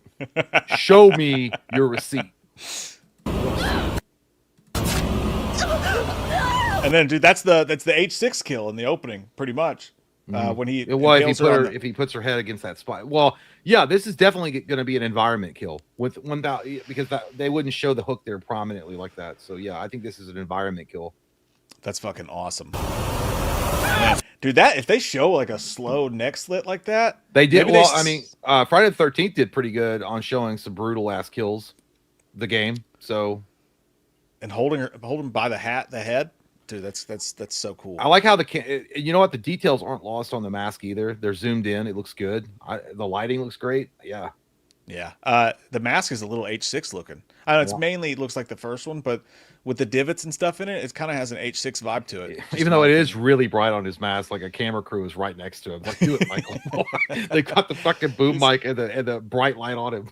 He's under it's the street light. I know, but oh yeah, I didn't think about that. Yeah, the street light. I don't want to play the music because that'll definitely get you. You can't ever play the Halloween music, but dude, I'm getting more. That's probably the best looking clips we've seen. So do we know when that's coming out? I can't remember. If September. September. So that comes out in September. Oh yeah, because I was talking about speculations of when the Hellraiser revival game was coming out, and I was saying it could be in November since it's the 40th anniversary of Hellraiser: Hellbound Heart. Yeah, they don't want to release those too close together. Well, yeah, even though they're separate companies, I'm sure they don't want to compete. And Hellraiser Revival is a completely different type of game. It's not like this type of game where it's asymmetrical 4v1 type of game, multiplayer. Revival is just a straight RPG type of game. RPG. Single player experience. I forgot what I was going to say. It's okay. Cool. But yeah, that looks really good. It's unfortunate we can't go to PAX to enjoy that. But if you get to go to a PAX, if you guys are here in the audience, let us know. Yeah. Let us talk about it. It'd be cool if that's what I was going to say. You know, they're going to be non-gamers that go. Probably people that don't even know who Michael Myers is. Like, who's Michael Myers? Michelle Myers? Who's that? Who's Michael How come Myers? nobody's wearing a hockey mask? Like Michael Myers, isn't he like a defunct like fashion designer from 1978? Like, no. Fashionable male. It'd be cool if Hellraiser released around Christmas. Just like right at the start of winter. Feels right. I personally, I would have thought they would push it closer to Halloween because it makes sense. It's a horror game and around, the holiday would be on point. But the 40th anniversary of Hellbound Heart comes out or is in November. I mean, no, it's still kind of like November's still a good month because it's like not shit happens in November except eating turkey and fighting with your family. So football. Well, in football, yeah. I miss you, football. All right, what else we got here to talk boots? That's a big one. This is probably good news. I mean, I don't know if you can believe Disney execs about Avengers, but the word is, according to Variety, that Disney execs are reportedly very pleased with what they've seen from Avengers Doomsday. Sources say the film division doesn't believe the health of the MCU hinges on any single title. Well, that's retarded, but okay. Rival studio heads privately predict Doomsday. This is Rival Studios predict Doomsday will be the year's highest grossing film. It may be. I don't really see anything coming out to rival it. Supergirl's not going to be any kind of competitor against Doomsday. But it's not. Sources say the film division doesn't believe the health of the MCU hinges on any single title. That person needs to stop eating paint chips. It 100% is dependent on this movie doing well. Right now, Marvel, I don't give a fuck what you're thinking, dude. It's on life support. It needs a big, gigantic movie to revive it. And this movie is it. It has to do well for them. 100%. Yeah. Because everything that Marvel's put out has been turd nuggets in the toilet that needs to be flushed. It's not been good at all. Nothing has been interesting. Nobody has given a shit about what Marvel's tried to do. They need this movie to do well. But as far as it being the highest grossing film, yeah, it probably will be. I mean, there's nothing else coming out this year that even is close to it. Jeremy says Spider-Man Brand New Day could that is true, but that's Marvel. It was Sony, right? No, that's Marvel. Yeah, no, you're right. Yeah. Is this your timeline? Yeah, it is. Well, no, this is this is stuff I saved for the stream specifically. I don't know what you talked about. You didn't see any titties or wieners. No, I saw Grace, and I was like, oh. Oh yeah, well we talked about it. Did you comment under the post? I know I shared it. I shared it, and I was like, look at this morose motherfucker. Are you right here. Because your Twitter handle is WeWatchedAMovie, isn't it? Yeah. So it's got does it have a check? Are you verified? Yeah. So if you did comment, no, but if you commented, she'd see it. That'd be funny. Oh yeah, no, I'm sure she's seen it. Well, no, because she hasn't blocked me yet, so I guess she haven't. Who knows? She's getting it from everywhere. So she's getting it from the critical drinker and Nerdrotic a lot. Yeah. Which you could. But she directly attacked them. Yeah. Oh yeah. So Nerdrotic is like racist and stuff like that. Blood. She drew first blood. But yeah, I mean, basically anybody with any sense in their fucking head that's not been cooked by the stupid past 10 years we lived in is looking at her like, the fuck are you smoking? But anyways, Dread Central and others report that Sony Pictures, speaking of what we were just talking about, Tom Rothman says the studio is hitting the reset button on its live action Spider-Man spin-off universe after a string of underwhelming Yeah, I'd fucking say so. Every movie there is turtastic. It's Morbin time. It's what I like. Again, I know it's sensational, but a thumbnail was like Sony says "fuck you, Marvel" and took back Spider-Man. That's not how they're still doing the MCU Spider-Man. But could Sony relaunch their own version and just completely disassociate from Marvel? Yeah, there's no way they're allowed to. There's no way. Yeah, they are. They own it. Marvel has never. They did not purchase Spider-Man back from Sony. But I feel like there's stipulations about that, like that they can't. They basically, I think it's like Sony leased the character back to Marvel to make films with him, and they get a percentage or a cut of the film's gross. But they don't own the fucking character. Marvel has not paid Sony to get it back. Like Sony was asking like $3 or $4 billion for Spider-Man. Yeah, it's wild. Dude, to me, Sony and their whole like, apart from Venom, which even if you like the Tom Hardy Venom movies, they're the fine. First one was good. Yeah, they're fine or whatever. But like, I think we all know those movies could be so much better. Like so much better. To me, Sony's entire treasure chest of Marvel stuff, it's just like if you're a kid and you have all these cool toys, but you got robbed and they only left the shitty toys to play with. I feel like that's Sony. Like they got robbed by Marvel and all they have is like shitty side characters to play. It's like Turbo Man. You go and it's like, no, but we have his sidekick doll. It's like, I don't want to play with this fucking side. I want my fucking Turbo Man. You know? Well, that's kind of what happened with Sony, was that Sony realized they weren't making the money that they figured they would make with a character like Spider-Man, and their films were failing.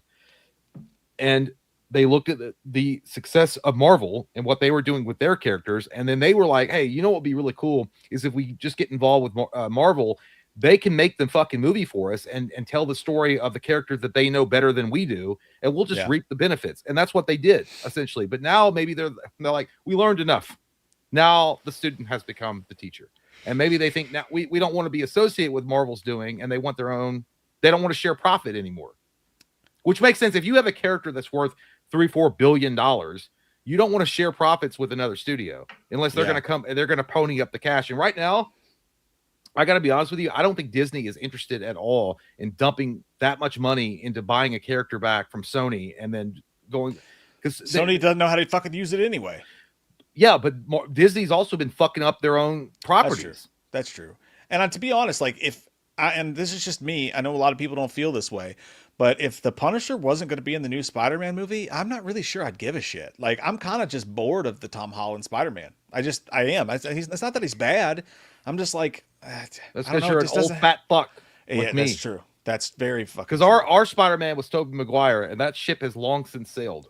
Dude, I woke up I was drinking last night, and I woke up at like 4 a.m. and I ate And like I popped 7. another Corona. I've been eating so good. I've been watching everything I have and counting all my shit. And then I had no control of it. Last night, like 4 a.m., I woke up and I walked in the kitchen like, and I just Katie got these like oatmeal caramel fucking cookies, and I fucking dipped them in like a big old glass of milk, and I had like 17 of those bitches, and like went to bed with crumbs on my mouth and shit. I woke up so disappointed in myself this morning. Yeah, It's awful. when the fat gene hits, it's like the symbiote taking over. You're not even there anymore. But yeah, I think that listen, I think that Spider-Man 3 with Tobey Maguire was terrible. I don't think that was Sam Raimi's fault at all. Right. I think that was studio interference. Because the original idea that Sam Raimi had was that the main focus was going to be Sandman, which I think he did have a great story. First off, amazing story. The guy that they cast for Sandman was great, and the reason why he had become a villain was relatable. He was trying to save his daughter, who had an incurable disease, and they couldn't afford a medication for it. So I think they already had something really special cooking there. But then the studio came in, they're like, no, we have to sell toy. Get Venom. And then he's like, and then Sam Raimi didn't like the character. He never liked Venom. Who owns the studio? His name is Salik Kalaka. I don't know. I don't know why. Listen, I have one speed on accents. Okay, give me a break. But no, anyway. And then then you have Amazing Spider-Man 2, where they set up this whole universe that never happens. And I got to be honest, I wasn't even a huge fan of Dane. What is it? Was it Dane DeHaan that played Green Goblin? Yeah, I think he's a cool actor. I just felt like the whole thing. I was like, you're going into a weird direction. And then they had that teaser where they were going to do the Sinister Six. It felt very VR Troopers. So they really didn't know what the fuck they were doing. Sony had no idea what they were doing. So maybe now though they're like, we've gotten some experience. We understand what makes what work and what makes what tick. So we don't really need Marvel anymore to tell our Spider-Man stories. They lucked the fuck out by having a great Spider-Man in Andrew Garfield, and he could still come back. He's still young enough to come back. How old is he? Like in his early 40s? He just did it. Well, no, I mean, he could come back and be like an experienced Spider-Man. You could tell an older story Spider-Man story. Tell Jogging Pants Peter Parker storyline from Into the Spider-Verse with him. Something like that would be dope. That's probably what Sony's thinking. They probably want to launch a Miles Morales Spider-Verse type of thing, live action. Yeah, I don't know what the rules are with that, but I don't know, dude. You can't. The rules are it's like we will play with you as long as we want, but when Mom picks us up, it's over. Yeah. So you're right. I think if they have to throw some of that coin over to Marvel, that's probably why they don't want to do it. Yeah, no company wants to split profits nonstop. I mean, they bought Spider-Man a while ago, and they launched the Maguire universe, and then they couldn't figure it out, and then they were like, hey, they're doing very well. They reap. I mean, don't get me wrong. Sony definitely reaped the benefits of Marvel making the new Spider-Man stuff, but they're a company, they're a studio. They want to keep profits to themselves at the end of the day. Unless Disney ponies up the couple of $1 billion it would cost to buy it back. Yeah, it's a fucked situation, but even then, I'd say like we're probably safer with Marvel having it. I wouldn't say that about many studios, but Sony's just like you can't trust them. I don't know, man. I would have said that. I would have said that like 3 or 4 years ago, but now, yeah. I mean, like here's the thing: if Doomsday fails, it's over. In my opinion, Marvel's fucked. It's going to be bad. I think they have so much clout and so much money that I don't think it's over, but it's going to be they're going to have to fucking do something crazy if it doesn't work. By the way, also on to Marvel really quick. I know we're moving on, but Secret War, Marvel has promised it's not going to be cut into 2. So it's going to be one movie. They're not going to do a part 1 and part 2. Oh, I love that. Good. Yeah. Fucking good. That's smart. I love hearing that. I love hearing this fucking too, dude. This is so fucking amazing. So they're doing Heat 2. Michael Mann's back. And I don't know how they're going to do it, if it's going to be a prequel or fucking what, but the 2 main leads, it looks like, are going to be Christian Bale and Leonardo DiCaprio. We could not have it any fucking better than that, in my opinion. Like, those 2 going at it on screen, fucking a diner scene between those 2 or something. Oh, my God. It'll be cool. I just don't think it's not going to recapture the Pacino, De Niro thing. It just, it won't. It might be good. But I mean, what are they going to rob a fucking bank again? Like, why is it called Heat 2? Like, just make why are you making a sequel if you're going to just remake it? Someone who knows more about it, tell me. I literally like bought the audiobook and listened to a little bit of it And some of it was like a prequel, like it talked about them beforehand, and some of it carried on after the events. Because remember when Val Kilmer's character left, and all that stuff. So I don't know the exact storyline or what the plan is. I just know that with those two in the lead, dude, like that's for today's Hollywood. That's pretty much the best you could get.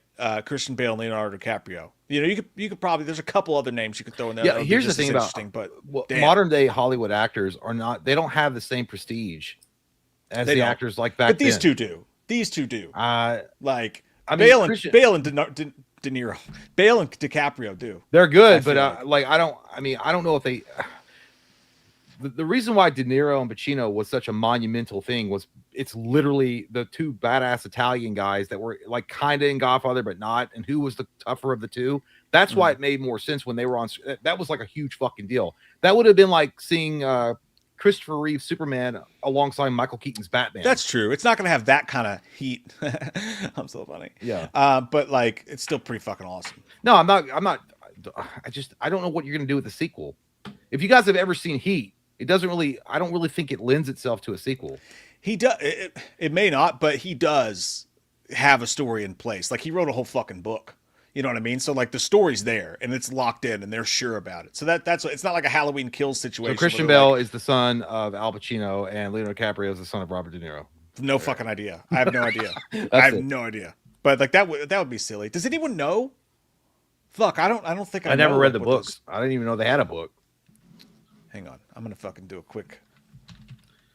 I know that some people get mad about that. Like, what are you fucking talking about? Obviously, some modern actors are like legends. I was like, yeah, kind of, but not really. Like, I think that Christian Bale, in my opinion, I know he's been around the block more than once, and he's not like a new and upcoming superstar. He's been around, but there was something really special about those actors back in the 80s and late 70s that I don't know, modern Hollywood just never really has captured. They just, you had Kurt Russell, you had Sylvester Stallone, you had Arnie, you had Robert De Niro, you had Al Pacino, you had Michael J. Fox, you had like Jean-Claude Van Damme, Steven Seagal, you had Dolph Lundgren even. Like you had, I don't know what, the caliber was different. Mr. Blonde TV says Austin Butler will play a young Val Kilmer. That would be sick. Adam Driver's supposed to play a young De Niro, which is interesting as well. All right, so I asked ChatGPT just to help us out here a little bit. Give it to me in a paragraph. What's the storyline of Heat 2, the novel? You just raised everyone's water bill, you son of a bitch. I said in a paragraph. So Heat 2, the novel follow-up to Heat by Michael Mann and Meg Gardner, tells a dual timeline story that acts both as a prequel and a sequel. In 1988, it follows a younger Neil McCauley as he builds his elite crew and gets pulled into increasingly complex international heights while Detective Vincent Hanna is already hunting high-level criminals and sharpening the obsessive edge we see later. So some of these characters could be playing literally those characters just in an earlier timeline. Oh, man, I don't know about that. If they go with this, if they follow the thing. But it also says in the post-Heat timeline set around 2000, the story picks up after the film's ending, focusing on Chris Shaharlis as he escapes Los Angeles and tries to start over while being pursued by both law enforcement and dangerous criminal networks tied to unfinished business from past jobs. That'd be Val Kilmer, I'm guessing. The two timelines mirror each other, showing how choices, loyalty, and McCauley's strict code ripple forward, ultimately tying Chris's fate to the legacy of the crew and Hannah's relentless pursuit. I don't know. Don't be a hater. I'm not hating. I'm just like Heat is a great movie and it's like self-contained. It doesn't need a sequel. It just doesn't. It doesn't need it, but fuck, dude, with the sloppy fucking garbage slop that we get a lot of times, I don't mind a Heat 2 coming out. Maybe it fucking rocks shit. Maybe it's like a Super Troopers 2 or Dumb and Dumber 2 and it feels watered down. I don't think it'll be that bad, but I mean, I think that you're just, I don't know. We'll see. But I don't put Christian Bale and Leonardo DiCaprio. They're both amazing actors, 100%. I just don't put them on the same level as De Niro and Pacino. I just don't. Yeah, let me see. Like that diner scene in Heat was, for all intents and purposes, shot perfectly. Was it a little like weird that they're just having fucking coffee and eggs across from each other? Yeah, but the idea, awesome. But it's like legends, right? They're like legends, and they're like having this conversation. It was so that scene was just so impactful, and you remember it. You just don't get that anymore. It is interesting though, and I had to double check this because I wasn't sure. Because like there's several movies they could have been in together. But it is interesting from that aspect that apparently Bale and DiCaprio have never acted in a movie together. Yeah, no, they haven't. So you have a little bit of that where like we've never seen these two great actors of our current generation on screen together at the same time. Hey, so you listen, could get something like that. Hey, it should have been Heat 2, Tom Cruise and Brad Pitt. That could have rivaled it right there. They only been in a movie Interview together. with a Vampire. They were gay for each other. It didn't count. and Tom Cruise was only in it for an hour, like lusting over Brad Pitt the entire time. You fucking and Antonio Banderas was in there he as was. well. He also was a lustful bitch too for Brad Pitt. Like it doesn't count if they're gay together. Brad Pitt was collecting dicks like he was a fucking. That would be. Could you imagine? Could you imagine the fucking outrage if Heat 2, but except for this time they were gay together? Like they looked at each other's eyes in the diner and just started making out. How about this? What? All right. What if it was John Wick, Keanu Reeves, and Matt Damon? They both did action stuff. They've done action stuff. So silly. No, it's Jason Bourne and John Wick. You just had a conversation about it. Like that'd be cool. They'd be at the table and kind of be like, "If I see you, I will put you down." That's fine. I will put you down. But they've never done a movie together either. If it's between me, me and the clink. Right, fine. No. Okay, so Brad Pitt and Tom Cruise. Yes, I forgot about the interview with the vampire, but at the end of the day, that don't count because all it is fucking Tom Cruise as Lestat. Going, why you gonna leave me for? Huh? I play piano, shall I? And it's like lusting over Brad Pitt. It's stupid. I don't like that. I'm talking about in an action role. That'd be badass. All right. Keanu Reeves will be trying to escape at a bank robbery. Dude, make it. I say, is the castle far? No, dude, make it Brad Pitt, Tom Cruise, Keanu Reeves, and Matt Damon. Now we have a good. Now it's fucking Ocean's 11. No, it's not. Now we have something. I gotta go pee though. I'll be right back. All right, enjoy pee time. It will be grand for you, I'm sure. Sorry, it's not even good, but just doing Keanu Reeves is just really fun. Like if you just like order some wings at Buffalo Wild Wings, like, yeah, I'll have 12 traditional with the hot sauce, or fucking what is it, habanero glazed, and some free pizza. Oh fuck! I keep seeing people talk about Scream 7. Probably going to be Friday morning. I'll probably have a review out Friday morning. I definitely got to do a Scream live stream, right? Got to do a Scream live stream. I'm perplexed as to when to do it because it'll be a spoiler stream. So do we want it Saturday? I want to make sure everybody has time to see it. Maybe do it Monday. Mondays sound like a pretty sweet time to do a Scream spoiler review. I don't think Jay's going to see it. I'm just assuming that. I'll ask. But probably seeing it Friday morning. I'll probably have a review up Friday morning as well. I'll probably just go review that fucking thing immediately. So excited. I can't believe it's tomorrow. I cannot believe I actually keep forgetting it's tomorrow, which is super exciting for me, because like when you just think about stuff and you look forward to it, it can kind of let you down. I keep forgetting it's tomorrow. It seems too soon. It seems way too soon. I can't believe fucking Scream 7's coming out tomorrow. So knowing that I'm not going to be able to use the internet until I see it, but I'm taking the kiddo to see it with me. So I got to figure out a time that works. So I'd say it'd probably be Friday morning, but we'll see. Fucking so stoked, dude. I'm so stoked. Everybody's, trying to say it's going to suck shit. I don't care. Maybe it does. And if it does, I'll say it sucks, but I don't think it's going to suck. I don't think there's any way it's not going to be a fucking good time. I'm not expecting it to be the best Scream film. It will not be the best Scream film. It will never be better than the first film. I don't even expect it to be as good as 2. My hope and sort of expectation is that it's the third best Scream film. Scream 1, Scream 2, Scream 7. That would be fucking dope. I would love that. That'd be awesome. But I think they're really leaning into Scream 8, and that's another piece of news that has come out. And I think Jay mentioned it earlier, by the way, that They're saying words on the street, which we've known this for a little while, but it's just coming out as a story now. Word on the street is that insiders suggest plans are already in place for Scream 8 ahead of the release of the 7th movie, which again, my biggest fucking hope is that we see a Ghostface get away. They're only going to show Stu as AI in this movie, I believe. And I think that a Ghostface will get away, and depending on how people react to Matthew Lillard as Stu, we could see that Ghostface end up being Stu in 8. That's my hope. That's my dream. I don't know shit from ass, but that's what I'm hoping for. I think that'd be awesome. Speaking of ass, why is Ghostface on my screen? What is You this? fucking, I'll put my ass in your face and you'll love it. Are you going to see Scream Set? Are you going to go see it? I know April wants to see it. Be a good husband. Take her to see it. When she asks me that she says she wants to go, I'll honor that. She's not going to work. I haven't asked her, but she's not been like, I gotta go see Scream. I haven't heard her say that at all. That's weird. Have you heard her speak at all in the past couple days? Well, I take naps, so I'm not always around her. You're like, well, you said you're not going to go see Mortal Kombat 2 with me, so I could be a nothing to bitch do. about it. Like, so you're not going to go see Michael Jackson with me, so I'm not going to go see Scream. How about that? How about that?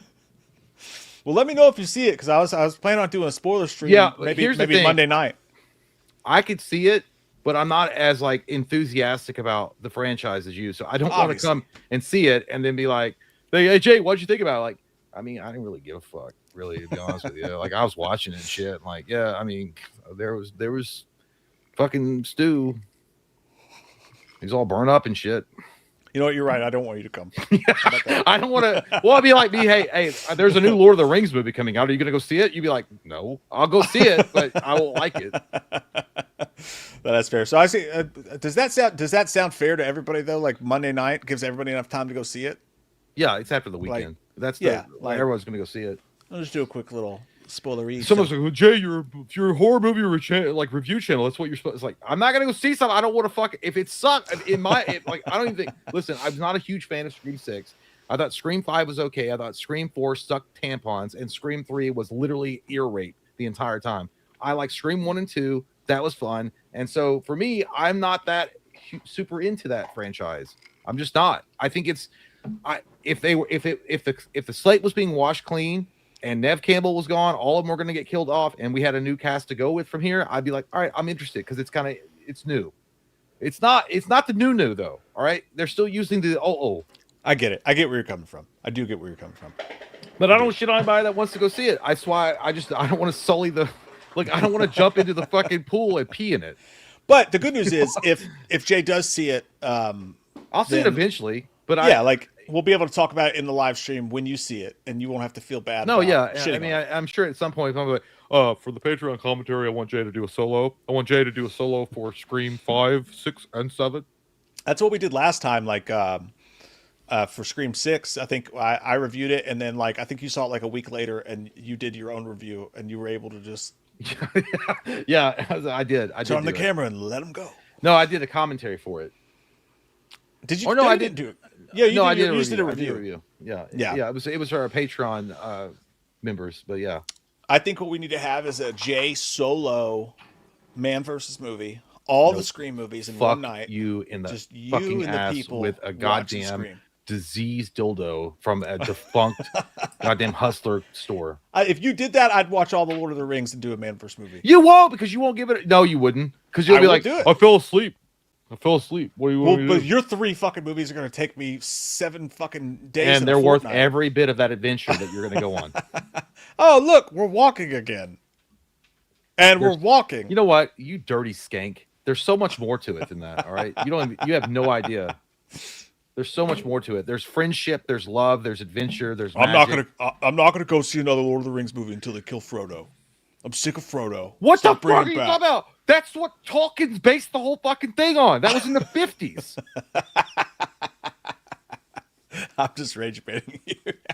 Yeah, and it's working. I don't like it. That's why I fucking don't have Twitter. You're gonna throw up like that guy in Clerks 2. I'm not that gay about it, but I love Lord of the Rings. The Hobbit, not so much. The Lord of the Rings, absolutely.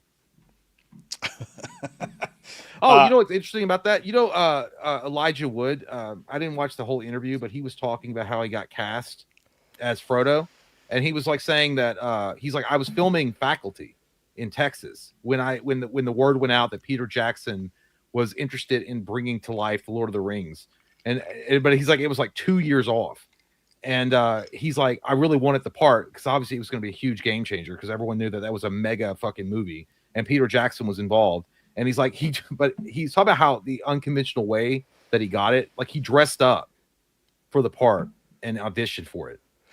That's embarrassing. Yeah, I was like, imagine if you hadn't got it, you fucking fruit. That reminds me of when we had I can't think of his name, Nathan Basil from Leslie Vernon. Yeah, Leslie Vernon on the show, and I don't think he liked us, but he was. He kind of no. I think it was more that he was trying to fill us out. He was trying to fill us out. Yeah, and then eventually he was like, "This one time I did mushrooms." Yeah, like, he got. Okay, now we we're had going. to leave, and then I was like, "Well, the conversation's getting good. It took this long. You need to loosen up." But he said that when he went to audition for that part in Leslie Vernon, he was sitting in the waiting room and he could hear other people auditioning, and they were like being like super serious, like scary Over the killers. top, yeah. And he was like, I'm going to do it. I'm going to do this differently. I'm just going to go in there and be like a charismatic guy or whatever. And honest to God, he saved that movie because 100%. If they did that movie with a super serious killer, it would have sucked ass. Like, Dude, I would imagine auditioning for a movie, the worst thing for me would be if you go first. Like if you show up early and you're there, like I want the producers to know I'm serious, I'm committed, and then you're first. Fuck that. Go like third or fourth, so you can listen to everyone else make an ass of themselves. And you're like, I know what I'm not gonna do. Like I know everybody shits on actors, and I get why, I agree.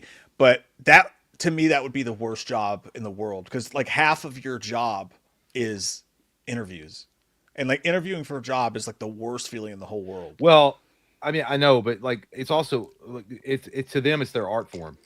Like it's like if you played music or something, and someone's like, "Hey, play this riff." So that to them, it's like they're doing something they love. It's not like I mean, it is an interview, but it's not. It's like you're doing art.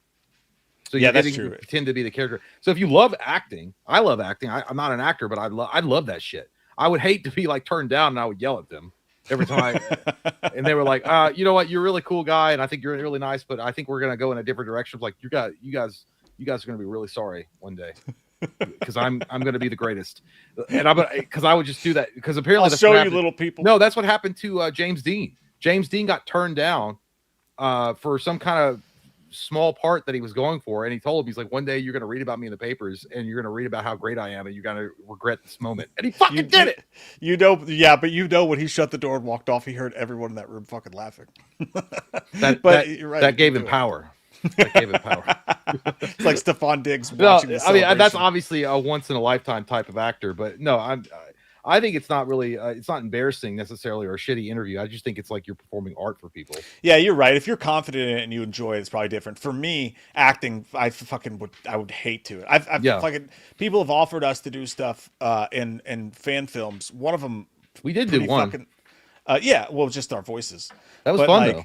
One's a pretty big one I got offered to do a thing in. It's still not out yet, I don't believe, but in like a pretty sizable part in it. And I thought about it after a while. I was like, I can't fucking do that. I can't fucking do that. I would embarrass the fuck out of myself. I was offered a part in a Merkins video, and I said no.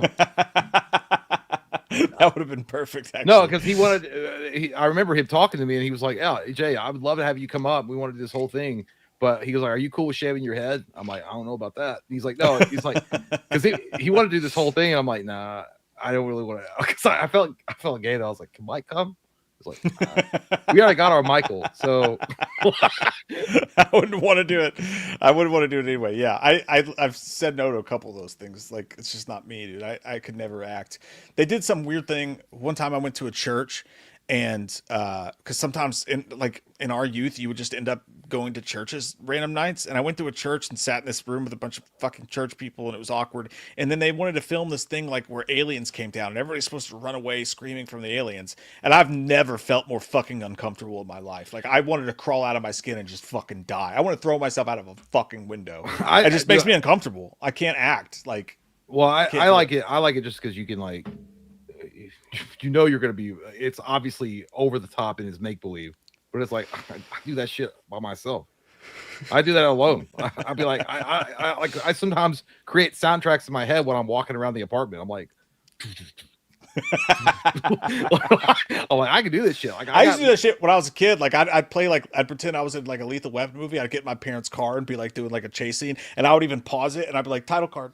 It's like you'd be like I was Lethal driving around Weapon town, dude. 5. You hit the radio, you're by yourself, and you're driving. It's like 2 a.m. and there's nobody on the road, and like a Linkin Park song comes on. And you're like, and it's like and you're like thinking you're in Daredevil or something. You're like, I can see though. I'm not blind. I'm driving. I wasn't saying that to be like I'm so cool. I got offered roles and stuff. I didn't want to be offered the roles. Why don't you? I was embarrassed by it. Why don't you siphon them to me? I like acting. They probably would have loved to have you do it. But ironically enough, both times I was offered roles in movies or fan films and stuff, I was a fucking douchebag mob guy. One guy wanted me to be fucking tortured by the mob with my shirt off, so that was an automatic no. Oh, so yeah, that's a me. different type of story right there. And then another one wanted me to be a mob member who got killed by somebody, by a main character. And I don't want to say what it is because I don't want to ruin anything, but you guys probably know what it is. Again, it's still not out yet, but wanted me to get killed by a major character in a parking garage with a baseball bat. Is it what's his name from the Wrong Turn guy? I swear to God, dude. No. It wasn't a movie. It's a fan film. It's just a fan film. I was gonna tell Mike White, hey, tell your friend, fuck that. I could have done that. But I thought about it. I wanted to do it. I was gonna have to like take a flight and like do the whole thing. I wanted to do it, but I knew in my heart, I was like, that's not me, dog. That's not me. Well, yeah, fan films are tough because fan films are like they could go well. It could wind up being like a pony smasher. It sounds legit as fuck. Well, yeah, it could wind up being like a pony smasher situation where they did like Lights Out. And they had that viral video on YouTube that did, and they got a whole studio contract with it. And he made a full movie. Not to say that he's going to hire the actors he used for his fan film, but it is good exposure. Yeah, I thought to myself, I was like, damn, like both times, like you guys wanted me to play a douchebag mafia member. Like, what does that say about me and my personality and how you see me? Like, what the fuck is wrong with me that you would do that? You know, why can't I play like cool guy number 5? Because well, douchebag does fit right. Fuck you, you fucking dick. no, it's weird. I think I could do decent acting, but I like doing it. If someone gives me a direction and they're like, hey, Mike and I have done our sketches before. Like, here's a general idea of what I want you to do. But he's like, you could also just like turn it on and let it go. So it's like, I'll make up lines and shit within the framework of what I'm supposed to do. Quentin Tarantino, I can speak from experience. Quentin Tarantino will fucking hate you. I'll be like, Jay, all right, say this. And I'll be like, say tomato. And you'll be like, potatoes and shit farts. Like every time. I would not. If Quentin Tarantino told me, if he got mad at me, I was like, go fucking suck a toe, motherfucker. Like, I'm not taking my shoes off. I'd be like, just Jay, just smile. And you frown. I did hear that. The Tarantino. You're like, I'm not listening to fucking nobody. No, I never. I've always been like open. Like if you're like, hey, here's a line, and then I'll be like, all right, well, here's the line, and I can make it better it right now. No, I can read it. It doesn't sound as good in my head, and I know that I can make it better. So that's what I do. I keep the general idea of what you wanted in that line, and it's still there, and then I just add to it. I keep it real. X-Files coming back to be directed by Ryan Coogler, but it's happening. Ryan Coogler's directing X-Files. How do we feel about it? I'm excited. Is it a movie? It's a show. I think it's gonna be a Hulu show, if I'm not mistaken. I could be wrong. I don't know. I like the X-Files. I never really got into it back in the day, but it's a cool concept, and especially now with the age of disclosure upon us. Apparently, next month, apparently all the butt probings are going to be like let go, so we'll all see it. I see X-Files as such a specific thing with Duchovny and Gillian Anderson. It's hard for me to imagine it with anybody else, but we'll see what happens. Could be good. I'm kind of like on the fence about it. I'm not going to run out, and immediately when it drops, like, yes, I can't wait. Get away from me, woman.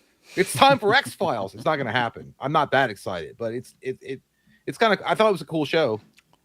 Yeah. They're also redoing Buffy the Vampire Slayer. They're bringing that back. Did you hear about that? I did not hear about that. I never watched the original one. I watched the movie. Either. The movie was dope. No, my wife is like obsessed with that show. I tried to watch one episode and it's boring as fuck. But Buffy the Vampire Slayer is coming back, and as far as what's been let go so far as what's about the show's going to be about, Buffy's coming back, or Sarah Michelle Gellar is back in the cast, but she's like a mentor now. And it's going to be like the next generation Slayer. That kind of makes sense. That's all I know. Yeah, so. That might be all right. All right. Scary Movie 6, last piece of news for the day before we get to your all's chats of the super. the movies that Scary Movie 6 is. By the way, the trailer comes out. The streets are saying Monday. The streets are also saying it's gonna debut in theaters before Scream, which is fucking awesome. Now you have to go. And I'm not gonna go watch it for that. Screen Rant says that they're gonna make fun of Ryan Coogler's Sinners. Zach Carter's Oh, Weapons. dude, there's so much material to. Oh my god, if they go, yeah, dude, there's so much material. The Wayans brothers are the perfect people to make fun of these movies. And by the way, I'm not saying like like Sinners is one of those movies. Like we both watched it in theaters. We gave our review for it. It was a cool vampire film for show. But it was overhyped as fuck. People acted like that was the second coming of Christ, and I was like, it's basically Robert Rodriguez's Dusk Till Dawn with a different coat of paint. Yeah, and it was good. It was good, but it was just being over. Like you weren't even allowed to be like, "Hey, I didn't like this part," and people were like, "What the fuck?" They were like Michael B. Jordan played two characters. Like Jean-Claude Van Damme did it Double Impact. Eddie in Murphy. 1991. It's been done. Eddie Murphy did it in Nutty Professor. He played like 17 characters. What are you talking about? So they're gonna be perfect for that. I cannot wait to see that trailer. I'm almost as hyped to see that trailer as I am to watch. Well, the trailer is going to either make me very scared for the film or it's going to make me very relieved, because if they go full force, if they go like we're going to have a great time, we're going to do a parody, we're going to be the old Wayans brothers and bring back old school Scary Movie, it's going to be a bomb. Not like in a bad way, but awesome. Sick. All right, Cheney, that's not what we said. Don't put words in the mouth. The fuck is that? We Why'd didn't you fucking highlight say that? Cheney. Take it easy, pal. Cheney's got Tourette's. That's not what we meant. Calm down. You're going to upset Grace. That's not what we're saying at all. God damn. I would have just gone the whole night. I just want to make it clear that's not what we're saying. I didn't say, I wouldn't even think of that. I just thought all the smoke that was being blown up Michael B. Jordan's ass was incredible. No, you listen to Jimmy, but you ain't hearing Jimmy. That's what's going on. Goddamn, Cheney's like, oh, you motherfuckers like Paula Dean over here, fucking talking about things. You're taking me out of context now. I don't appreciate No, that. not you. I was like, Cheney was like, no, I'm talking about him. Oh. No, dude. No, it's not saying. that. I thought it was a cool movie. We liked it a lot, but it was like everybody was like acting like it was somehow this big original film. That's like being like, man, Friday was too black. Yeah. If it was just two white dudes, I might be more related. Oh, fuck. Yeah, Major Payne would have been better if it was just the white guy, you know? Yeah, How High would have made more sense if they had just cast Eminem and Machine Gun Kelly.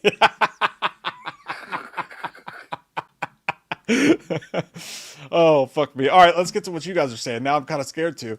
But yeah, open to get up like that. I'd be afraid to go into the comments too. Well, get this thing off my... I don't want the fucking bot. Get out of here. Wait 1 second here. I'm trying to... I don't know... Oh, yeah, but too zoomed. You know, I've also never forgiven Michael B. Jordan for how he treated Stallone, dude. I'm sorry. I agree with that. I think Michael B. Jordan is a good actor for show. I think he's a good actor. I think that the way he treated Stallone and his team was dog shit. I just do. Yeah, I totally agree with that. I hate that. You can read up on that if you guys want to, but yeah, it sucks. All right, let's get to the stream elementos first, and starting with you, Andrew Romano. I gotta zoom this. God, fuck! I wish we had someone else to do this for us. I swear to God, every fucking time, fucking time. Does anybody want a job for free? Yeah, we can't pay. As a showrunner, it's free. But yeah, all right. Here we go. Andrew Romano says, "Hey guys, one more day till Requiem. Jay, what are your top 3 favorite Resident Evil locations and top 3 characters in the Franchismo?"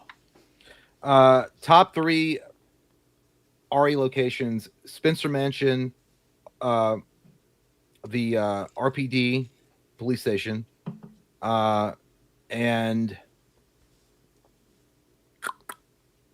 Code Veronica. The mansion was really cool in Code Veronica. Top 3 characters, without a doubt, it's going to be Chris Redfield, Leon Kennedy, and Jill Valentine.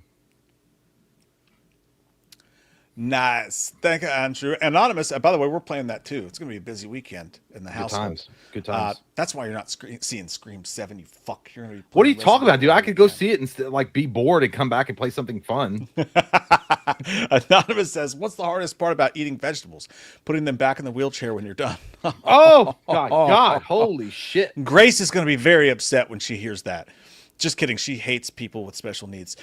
Just kidding. I love you guys. Lord Lavera. I know who said that. I know Eric, you are. Fuck. You sick bitch. You can't hide behind Anonymous. Anonymous. Hip Hop Anonymous. Come back later. We'll Indian leg wrestle you. Deshaun Cheney says, scary movie trailer will make Scream look like a joke, especially if they clown Ghostface in it. That's true. Are you getting a bucket? Jay, start gaming. Will work.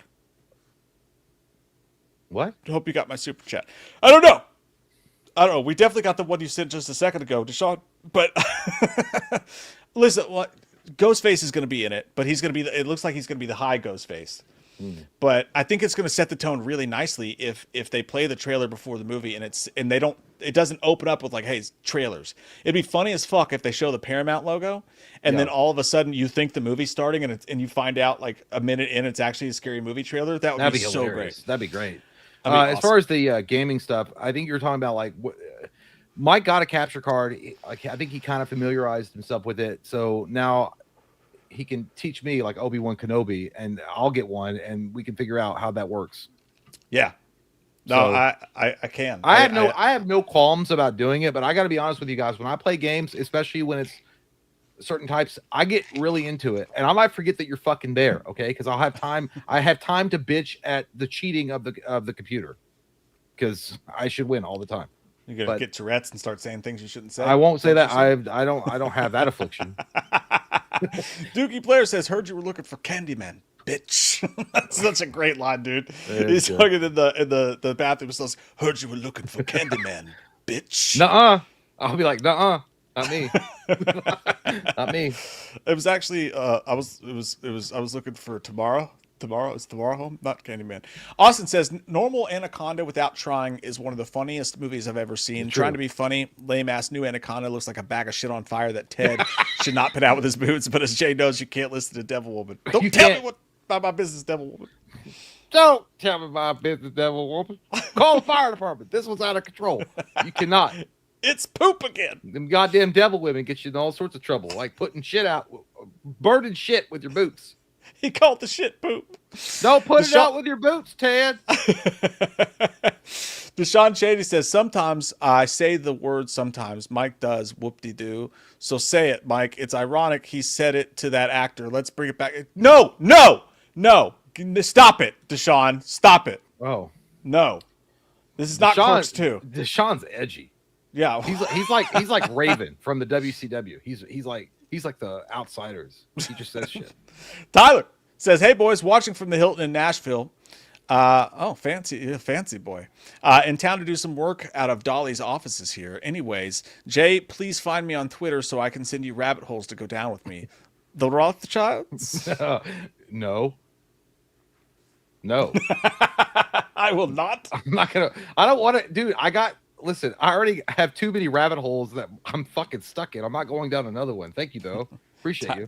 Tyler with the silent flex there. I'm like, hey, bro, go down this one. Check this out. And then let me know about it. And then I'm like, all right, here's my report. I'm like, no. You only scratched the surface. Come on. Dig a little deeper. I don't like that shit. Be getting random videos like Follow the White Rabbit. Yeah. Thank you, Tyler. Appreciate it, buddy. And enjoy your stay in Nashville. It's a wonderful place. Take it or leave it says, Ben, you fucking guys are troopers. Thanks so much for watching Deus Irae. I think that's how you say it. I don't know. I couldn't even. Dude, the amount of times I went to Google that thing and find it and had to fucking Google how to spell it first. Because I didn't want to. You know what? I didn't even feel that comfortable leaving the fucking subtitles on. I didn't even want that shit like spoken into my apartment. Did you watch it on mute? Sometimes. I view it as a really cool concept film that, if refined, could lead into a wild cinematic universe, kind of like the evolution of the Terrifier movies. Oh, that's true. I can see that. Dude, I will say this. The idea at the end of that movie leading into the sequel, fucking genius. Like, I thought to myself, damn, someone should fucking do that. I could see that happening, yeah. Totally. Sure. Appreciate it, man. AJ, man, I'm so mad. My son flushed a Dave and Buster's card down the toilet somehow, and I had to unclog it with my bare hands. Fucking nasty. That's some dad shit, dude. Had to dig through months old piss shit and vomit. Felt like I escaped Shawshank when I was done. So Mike and Jay, shake my hand, good sirs. Digitally, good job. Take my strong hand. Never in real life, you disgusting fuck. It's a Dave and Buster's card. It sucks, but you can buy another one, dude. It's not that big of a deal. We went to one of those places a couple weeks ago with Ellie. You told me it was dog shit and not to go. Yeah, it's not great. I do not enjoy Dave and Buster's personally because it's weird. Like you get it's a bar and a game place, so you're standing there with your beer and you try to play games, and there's like 100 kids running around you, and there's no place to set your beer in an appropriate place. But we took Ellie to one like that called Main Event and lost the fucking right after we bought the card. Lost the card, couldn't find the card. And I just went up to the guy that like takes the tickets or whatever. It's like, hey, we lost a card. He's like, you have your receipt? I was like, yeah. And he's like, I don't give a shit, dude. And just ran me a brand new one. And I was like, fuck yeah, I'm gonna do this every time I come here. I remember we saw Main Event when we got invited to go see The Conjuring like 2 or 3 early. It was Don't Breathe 2. It was Don't. Yeah, no. we went to Louisville or something, and it was like right across the street from the theater. And I'm like, what is this magical place? And we went in. I'm like, oh my god, this is where I'm gonna have my birthday. You did say that. and then we never went back because I was like, yeah, it's expensive. Yeah, and like it was a new concept then, so it seemed fun, but now it's like, oh, this place kind of sucks. Percy says, hey guys, who wins, Darth Vader in his suit versus Mace Windu? I think Mace Windu fucks that shit up all day long. I think Mace Windu would have fucked up Anakin if he hadn't like sucker punched him, that pussy ass bitch. Like because he was gonna strike. He beat Emperor Palpatine by himself. Mace Windu. It's just such a conversation. Like, dude, he beat Palpatine. He fucked him up. And he's like, don't listen to him, Anakin. As he like turned his fucking lightning back on his face, then Anakin, like the bitch ass he was, he's like, I need him, and then like took his arm off. No, Mace Windu would fuck up Darth Vader. I can't remember who the fuck Mace Windu is, so I can't answer that. He says, Samuel L. Jackson, purple lightsaber. Oh yeah. I still don't know who would win. I'm gonna go with Darth Vader. He's cooler to me. Also, I know I ask a bit too many questions. It's true, good, but we love you. But you guys have gotten me through suicidal thoughts and depression. I just want to give back. Damn, that got dark. Avengers versus, but also another question: Avengers versus the Empire at its peak. Oh, that's the Empire. You mean from Star Wars? I think so. Yeah. Like in a fight, it's the Avengers easy. I think the Avengers wins. I mean, you got a fucking god on the team, dude. It's like Thor is a god. So I don't think the Force is going to stop some lightning bolts in your ass. I just don't think it's going to work. Yeah, I'm gonna take the Avengers there, but we love you, Percy. We give you a hard time, but we're just kidding, buddy, and we appreciate you so much. We're all fucking better off having you here in the chat hanging out with us. So I hope you know that we enjoy you. 100%. Thank you. So we love you, pal. Ribby says, when I was young, around 2002, I lived in California, and on the local news channel, they showed some security footage, blurry photo of someone in a ghost face mask who was committing crimes and assaults in the ghost face mask. It was 11 p.m. at night. I was so scared. That's fucked up. Like, I get it. That's way scarier than a Michael Myers mask because Ghostface is a regular person. Like, I'd be way more scared of a motherfucker in an alleyway wearing a ghost face mask than I would be a Michael Myers mask. Do you agree with that? I think anybody wearing a mask and trying to kill you is scary. Yeah, but I'd be more scared of Ghostface's mask. No. Because I'd be like, what's up? I don't know. That would be funny, dude. He shows up like, what up? Jake, Mike, you got to see the other 30 minutes of Scream this week. You get to see the other 30 minutes of Scream this week. Just joking. I know you kind of have to, but for me going forward, once I see a trailer or teaser, once I know I want to see a movie, I'm going to try to go dark on it. Terrifier 4, The Mummy, Mortal Kombat 2, no trailers. Dude, honest to God, if we didn't do this. That's smart. Yeah, if we did not do this for a living, I'm not sure I would watch any trailers, and I would just go in for the pure love of the game. You know what I mean? I respect the fuck out of that. Yeah, dude, that's true. Like, I remember back in the day, one of the clearest memories I like as a kid I remember having is I had no idea they were making Halloween 6, The Curse of Michael Myers. Like, I had no idea because there wasn't really the internet wasn't as everywhere as it is now. And I think my brother and I rented. We rented some movie. I don't know what it was. And then Halloween 6 popped up as the trailer, and I'm like, what the fuck? We had no idea. We had no idea, and it was badass. That was But the that's best how I feeling in the found out world. about it. Batman Begins, same way. Sitting in a movie theater going, oh, fuck, Batman's back. That was amazing. Brian Cruzeo. And by the way, Scream's done a great job. They've had like 1 billion fucking ads and TV spots, and every time there's like one tiny bit of a new scene. They've done a great job hiding it. Brian Cruzell says, hey guys, I haven't been around for a few weeks. Grandma died. My blood pressure's through the roof, near stroke levels.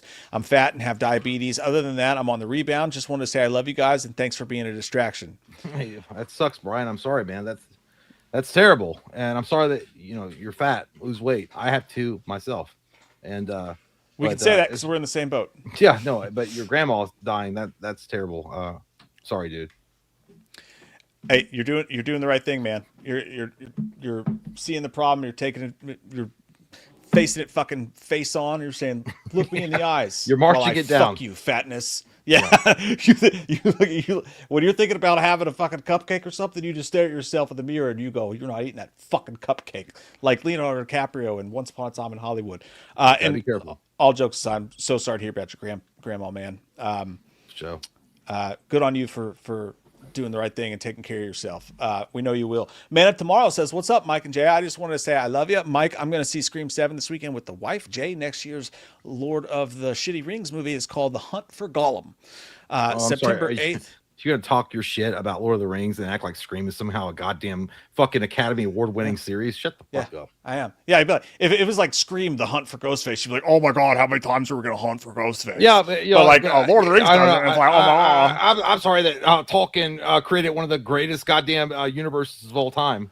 Yeah, that must be why you watched the TV series they put out about it. Did you enjoy it? No, was it fun? I respect Did you like the that? fucking original series so much, I refuse to watch that shit.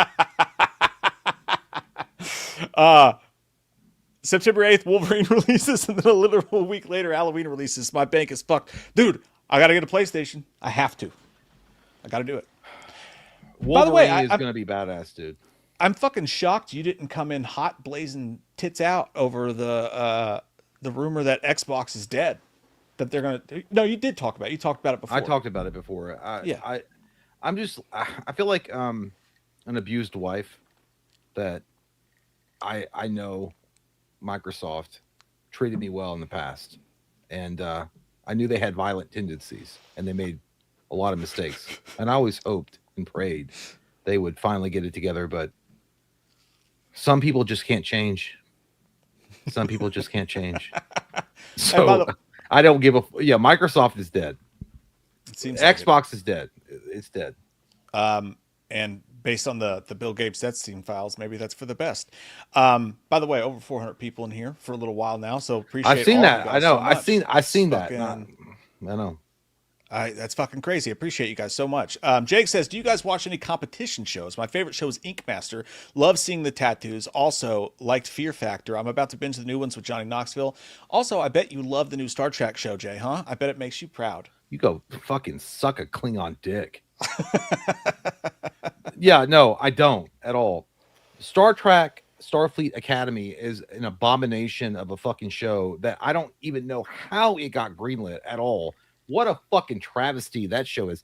It's a goddamn Klingon in a dress that's gay that doesn't like fighting. What the fuck? I don't care if you're gay and you like to wear dresses, but you don't even like to fight. You're a poet.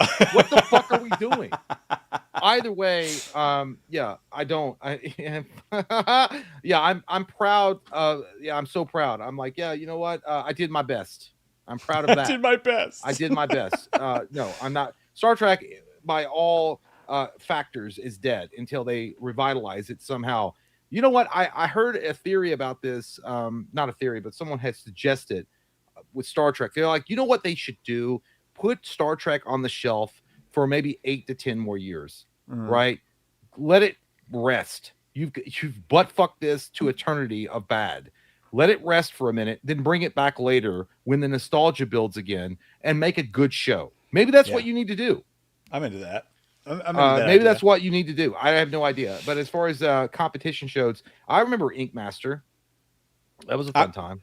I was getting my hair cut a couple weeks ago, and like this girl cutting my hair was watching Ink Master, and she's what they call a lipstick lesbian.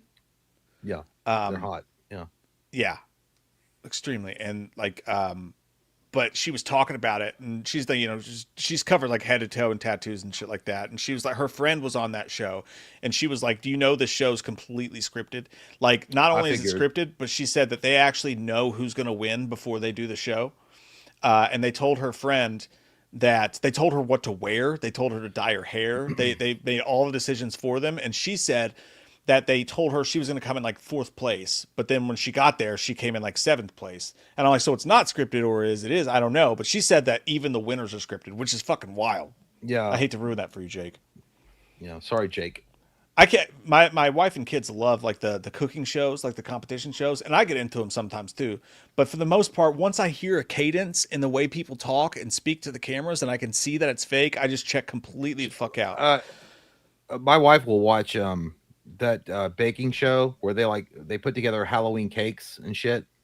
Like the best spooky cake, and they'll give them a theme. I'll watch that just because I'm hungry. but the Ink Master was cool. I do remember that. That was pretty He fun. comes in, he's like, I just want to eat. I do. Like sometimes I watch that. I'm like, could you do that? Could you make that? Get on it. Get in the kitchen. Yeah. He tells his wife. Tiffany, love you, Tiffany, says, "Hey dudes, how are you? If you could play any villain aside from the big 3 or even super well-known ones, who would you play and why? Like non-supernatural villains. P.S. You guys are my favorites despite mediocrity from 1." Well, I wonder who she's talking about. I don't know. I just know that Tiffany's is all about blood diamonds, and they don't give a fuck about raping a land for their diamonds. That's what I know. That's what I know about it. Any villain aside from the big 3, and it can't be supernatural. Who would you play? So who's the big 3 though? That's the question. I guess it would be Michael, Jason, Freddy. Right? Yeah. I mean, that's the okay. I would go with I'm gonna go Candyman. I'd like to But you're white. play Candyman. Just really piss everyone off. But Just do a you're white white. Candyman. Yeah. I'll be like, I heard you was looking for Candyman, bitch. Aren't white Candymen called ice cream truck drivers? No, that's terrible. Because you want to be Candyman? Is that No. In all honesty, I think it'd be really fun to play the potato head mask guy from Strangers, because you could just eye emote the whole time. Like, that would be pretty fun. You probably do a better go job with than that Damien Mafia for sure. one. No, I love Damien. Damien's an asshole. No, he's a great guy. I would say character I would like. Well, you didn't mention that. I think I could do a good Pinhead, dude. All right, I think I could. You don't have the stature for it. I lived with the fucking bitch that was addicted to Franzia and sucked all the dicks around the neighborhood like it was a basket 31. She sampled all the flavors. All right, You're not tall enough. You don't have the right he's shape. not You tall. got Doug nothing. Riley is like my height, dude. He's Well, he not seems tall. tall. He seems tall. That's because he's wearing stilts or wearing heels. You have to shave your whole fucking head and your beard. I'll be hidden behind pins and makeup. I think I could do it. I'm not British, but I could put on a decent accent. I think Pinhead's a cool ass fucking character. That's because you spend a lot of time talking to your wife like that. Like, don't debate me, girl. Kind of. No, that shit don't work. She just she gives me the silent treatment, and then I'm like, I don't get no nookie, so it's not good. Percy, could the 1996 Scream kids have survived if Michael Myers started killing them at the party instead of Ghostface? Also, would you rather have your wife make out with the girl who bullied you or the guy who bullied you in high school? John Wick versus Nolan Bailey. Dude, what are you? Okay. Percy, come on, dude. The second question is the easiest one of all fucking time. Obviously, the guy that bullied me. I want to see What? that. Not. No. Yeah, it's the girl. Yeah, this girl. I never It got might bullied even- by a chick ever in my life. I might even pay for that. Be like, it's probably the hottest thing I've ever seen you do. Like, I'm not even gonna lie. For the girl, not the guy. Yeah, no, We're not I Rob mean, Zombie, all right? yeah, We're not- I'm not. Yeah, I'm not the director of Resident Evil, Paul Anderson. All right, what are you talking about? But no, 96 kids survived. If Michael started killing them, Probably not. I don't think any of them would have survived. If Michael had been in on that party in '96, he would have killed them all. Yeah, to be fair, I'll even give Michael that one because like they spent a lot of time talking and kind of James Bond villaining their situation, allowing Sydney to escape. He's not much for conversation. He probably would have just mowed his way right through everyone. Yeah, and then John Wick versus Nolan's Bane. I think John Wick's fucked that shit up all day long, dude. Yeah, absolutely. Like the first thing he would notice is that he needs his asthma thing on his face to breathe. He would have taken that away. I am taking these from you. He would take just shoot that fucking thing off. Because when guns are involved, you know how it goes. But good questions, buddy. And we missed one. Anonymous Muffin said, surprised you guys didn't cover the controversy going on with AMC theaters. AMC's recent quarterly meetings call was poor and theater attendance is low. So how do we get more people to leave their homes? Let's start reserving seats only for A-list members. I didn't know there was a controversy. I didn't know that was even a thing right now. As much as I go to the theater, dude, and I honestly, like, I have a good experience. I go during the daytime a lot, though. So, to be fair, it's not really fair when I critique it. So you're not going on the premiere nights? No, I'll go to Thursday night showings a lot, but a lot of people don't even know that the Thursday night showings exist. And I'll go to the daytime showings on Fridays a lot. So I have good experiences, but I do have bad experiences sometimes when I go to those more packed ones. But I would say that's where you start. Easy, like you hire one member of the crew to like fucking stay in the movie theater. And like, I don't know if you can somehow come up with a way to silently notify people like, hey, put your phone down. Hey, stop talking so much. Yeah, tell them to put their fucking phone down. Be respectful, motherfucker. Like that's what you like. Here's the thing. You know what I miss the most about movie theater experience when it didn't cost an arm and a leg and a fucking loan to get a ticket. It's not that bad. Sometimes it is. I miss the midnight releases that we used. Mike and I used to go to midnight releases all the fucking time, dude. Back in the day, before that unfortunate shooting happened in Aurora, we would go to midnight showings all the fucking time, and the people that were usually there were like diehard fans of either what they were going to go see, like the franchise or something, or they were just like movie fanatics. And that was the coolest thing about going into those type. That was an experience. That was fun. And you could only get that at the theater, right? Going to a midnight showing of like a horror movie, or I don't know. We didn't see Halloween 2018, and I don't think that was a midnight showing. I think it was just like a regular showing. But there was something that I think it was Don't Breathe or something. We went to a midnight showing, and that was fun. There was only maybe 15 people in there, but the people that were in there, they were all fanatics of horror, and you could tell. Like it was a really cool vibe. I agree with that too. If they set up more, they need to do more special stuff for the movies that are coming out. They have the popcorn buckets and they make a fuck ton of money on that. But like every theater should have like a special popcorn or a special drink or something. They could market it that way. That would be great because it's like a once in a lifetime experience. If we're only going to do this one time, come to the theater and do that. They're doing a good job with that with the popcorn buckets, but on a cheaper level, they should do it too. And also, like, you don't even need to have somebody in the theater the entire time. I think it would go a long way if every single movie theater just had one strong message come up in the previews right before the movie that does it in a fun way, like Alamo does, but be like, seriously, the message, though, is if you're on your phone, if you're fucking chewing loudly as shit and being an asshole, or if you're talking, we will have you leave. And you will not be invited back. Like, something back in like the day, that would go a long way. Well, they should just, like, send their ushers in. Like they used to. Ushers used to go up and down, have their little fucking weird, like, I'm trying to bring in a jet on a fucking naval ship. Yeah. You could see them from a mile away, and they would just check. Have them come in not every hour. Have them come in every, 25 minutes to make sure. Honestly, dude, if bars can hire bouncers, big fucking dudes to stand outside the doors and watch shit. Like, you can't have some fucking 15-year-old walking in for 2 seconds that doesn't give a shit. He's making fucking, Usually they just stand wage at the entranceway and they look and they're like, everything's good. Yeah. I wouldn't want to, if I were like a 16-year-old kid, I'm not going to try to start no shit. I'm gonna like, yeah, I went in there. They're like, did you go in there? I'm like, yeah, I did.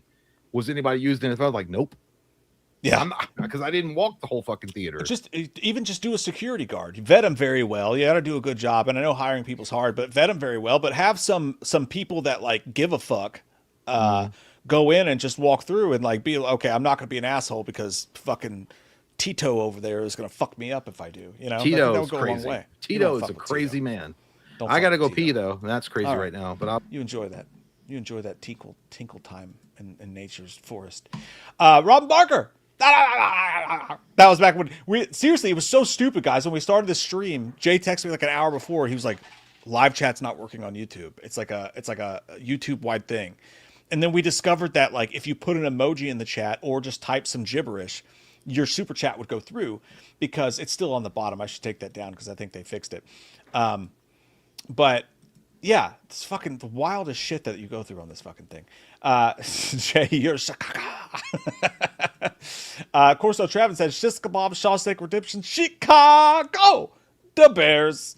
So we found out it worked. Cheney said, seen Scream 7 tomorrow. Hope it's good and not a bunch of plot armor like the last movie. And for the love of God, no Stu, because they would need to heavily explain him being alive for 30 years. It's easy, Cheney. It's easy. I firmly believe that Stu will not be revealed as alive in this film. I'm not expecting it. But if they did reveal him, it's so easy, dude. Look at his house. His family's rich as fuck. It's a small fucking town. That sheriff probably owed them money for some gambling debts. And, you know, they just fucking quietly he's dead in everyone's eyes. But they fake that shit because his family's rich. See that happening in a true crime doc. I don't think it's that hard to explain. But I don't think you have to worry about that. I think he's probably just going to be AI in this film. But it's just nice to have Matthew Lillard back, so I'm pumped. Wade Halen, did Michael Myers and Dr. Loomis watch the State of the Union last night? If Michael gave a speech, would he talk or just stand there? He would just do like the dudes in the background do. He would just sit up. It'd be funny. Michael Myers would be laying down, and then when everybody went to clap, he would just sit up and just do the... and then lay back down, and then just sit up in the camera frame and clap again. That shit would be funny as fuck. And Loomis would basically be Trump. Just out there like, you people are fucking weird. I'll let Jay answer that when he comes back. But that's what I imagine. I did watch the highlights, though. Shit's wild. We live in a crazy world, man. Appreciate you, brother. Thank you. Michael Potton, R.I.P. Robert Carradine. Yeah, dude. Jay texted me about that. I'll tell him this when he comes back as well. Crazy, dude. 2026 has been awful for celebrity deaths. Here's this morose motherfucker now. What? Robert Carradine died. But yeah, dude, I saw that. Thank God we didn't talk about him in a live stream right beforehand, like we have so many people who have passed. Yeah, dude, that sucked, dude. He apparently had like bipolar disorder. He'd been struggling with it for a long time. Pretty young, died at 72. Yeah, like I sent a group message to Mike and my brother, and I'm like, yeah, dude, it's crazy because I had just watched Revenge of the Nerds 1 and 2 a couple of weeks ago. And it's always weird because he looked like he was so happy in like some of the reunion stuff. Like if you've seen him on circuit when he was like doing cons and he would reunite with everybody, but that's how it usually goes. You never know. Yeah, it's true. Casper said, Jay, you're Chicago. I don't know. You're Chicago, you motherfucker. And Wade Halen had one. He said, did Michael Myers, and I already answered this, but did Michael Myers and Dr. Loomis watch the State of the Union last night? If Michael gave a speech, would he talk or just stand there? Especially Loomis at the State of the Union. I would stand when they asked me a question or two. Because some of those questions were pretty easy. Even a retard would be like, "Hey, I probably should stand. It might make me a little bit less of an asshole when I run for my next campaign." Yeah, dude. That was a softball up the fucking middle. It was that so was easy. A softball up the fucking easy. middle. And you're like, what the fuck are you doing? That was embarrassing. Yeah, I'll give it that one for sure. I have to tinkle now, you son bitch. Okay, you son bitch. Before I go, I'll answer Wade. We're right after Wade. Who says, guys, I've been rewatching the whole Scream saga this week to prepare for Scream 7. I did watch the State of the Union last night, but most of the week has been Scream movies. Scream 7 better not disappoint. I hope it doesn't, my friend. I don't think it will. I'm planning to love the fuck out of it. I hope I do. I didn't rewatch any Screams. I don't need to. Like, they're burned into my fucking brain. But I kind of wish I did. Now that it's so close, I regret not just partaking and having an excuse to watch those movies again. I know Jay does too. He loves them. Scream 2 is where Scream ended. I'll be right back. Thank you so much. Not the mic. He was like, I'll be right. No. Child of the Corn says, am I just a walking bag of chewed up dust and bone? Whoa. Ethan Embry and McKenna Grace, my ghost face guesses, and Stu cliffhanger for Scream 8. All right, you know what? Child of Corn, maybe that's something special. I have no idea, and it's very detailed. I'll let Mike answer that. I don't know. Ethan Embry and McKenna Grace is Ghostface. That's my question. Ringwraith says, love the channel, guys. If you could remake a horror movie that has yet to be remade, which one would you choose? Without a fucking doubt. All right, you know what? I think Event Horizon should be remade. I think Event Horizon is great. I love Event Horizon. I think it's an unheralded horror classic. But I think that if they remade it and they went balls deep into it, I think it would be an exceptional horror movie. Yes, I would like to see Event Horizon remade. I just would. Bradley Champagne, thank you. Member for 4 months. We appreciate you. Says, what's up, Wham Bam? Love you guys. Hey, love you so much. Thank you so much for being a member for 4 months. We have Bradley Champagne also saying, can Loomis yell at me? I need some inspiration. Bradley Champagne, get off your ass and get a job instead of goddamn donating to live streamers. Don't drink champagne. You can't afford it yet. Invest. Work hard. You're a dumbass. Thank you so much. There you go, Bradley. Appreciate you, man. Boot Scoot Boogie says, happy belated birthday, Jay. How was it? Thank you so much, Boot Scoot. It was okay. Nothing major happened. I played video games. Nothing else. It was fun. It was a good time. I appreciate you, Boot Scoot. Cheney says, happy Black History Month. For show. I don't know why you have to have the laughy emojis right there, but yep, happy times. Ed Boy. Hey, Jits, what directors do you think would be food for Nightmare on Elm Street these days if they ever got the rights worked out? So which directors do you think would be good is what I think you meant for Nightmare on Elm Street. I think James Wan would do a very good. I think James Wan actually could do a very good Nightmare on Elm Street movie. I think he's got the temperament for it, and I think he's got the vision for it. The guy that did Romulus, I can't remember his name. I think he would be a good selection of a director. What's the guy that did Romulus? Alien? Ridley Scott. Nope. Romulus. Oh, Fredo Alfredas. Fede Alvarez. Fede Alvarez. So yeah, I think that James Wan would be a good pick for a Nightmare on Elm Street relaunch, or Fede Alvarez. I would love Fede Alvarez for Nightmare on Elm Street. Yeah. So we got a couple of 2 questions here for you. Child of the Corn says, am I just a walking bag of chewed up dust and bone? Whoa. Ethan Embry and McKenna Grace, my Ghostface guesses, and Stu Cliffhanger for Scream 8. Of chewed up dust and bone. Whoa. That's a great fucking song. I'm gonna listen to it. Oh, is that what? I just read it like a normal. No, from Scream 2. It's like, this could be your lucky day. Ethan Embry and McKenna Grace are his Ghostface guesses, and Stu Cliffhanger for 8. I agree with the Stu Cliffhanger for Scream 8. I think that's going to happen. Ethan Embry's, it seems almost too obvious, but who the fuck knows? I honestly don't have any guesses. I don't. It's just, I can't fucking guess. There you go. Michael Parton. No, not the fan screening, because I'm waiting to take my kiddo with me. But so I won't be going to that one, I don't think. Probably be Friday morning, my good man. Let her neighbor find out, right? Mike, what? Cheney's been saying some weird shit tonight. I don't know if we can trust him. I don't know what he means. Oh, stop. Will you fucking stop it? All right, stop it. Michael Barton says, I'm happy that Lau is back. I was so mad that they killed off Kung Lao in the first movie. Also, I used to think Robin Shou was Jackie Chan. You racist dog. They don't all look alike, Michael. What the fuck? No, I never got him confused with Jackie Chan. He looked like a dude in Indian in the Cupboard. That's who I when I was a kid. That's who I thought he was. But I was like, no, I had no idea who Robin Shou was. Robin Shou was great, but it is great that Kung Lao is back. You can't kill off Kung Lao right now. Kung Lao is too important to the story. Yeah. Sports account says, big fan of you two dudes. Hope you both are well. Can you say hi to my gay friend, August?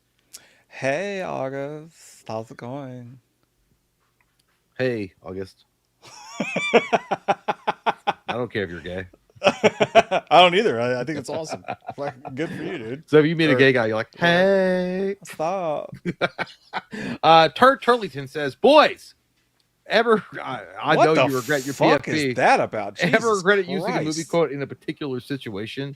I once sent back some nasty ass tacos at a restaurant and told the waiter, "I'm not a smart man, but I know what good tacos are." No, that's great. I don't know if I've ever used a movie quote in a situation where it would like dog on me later.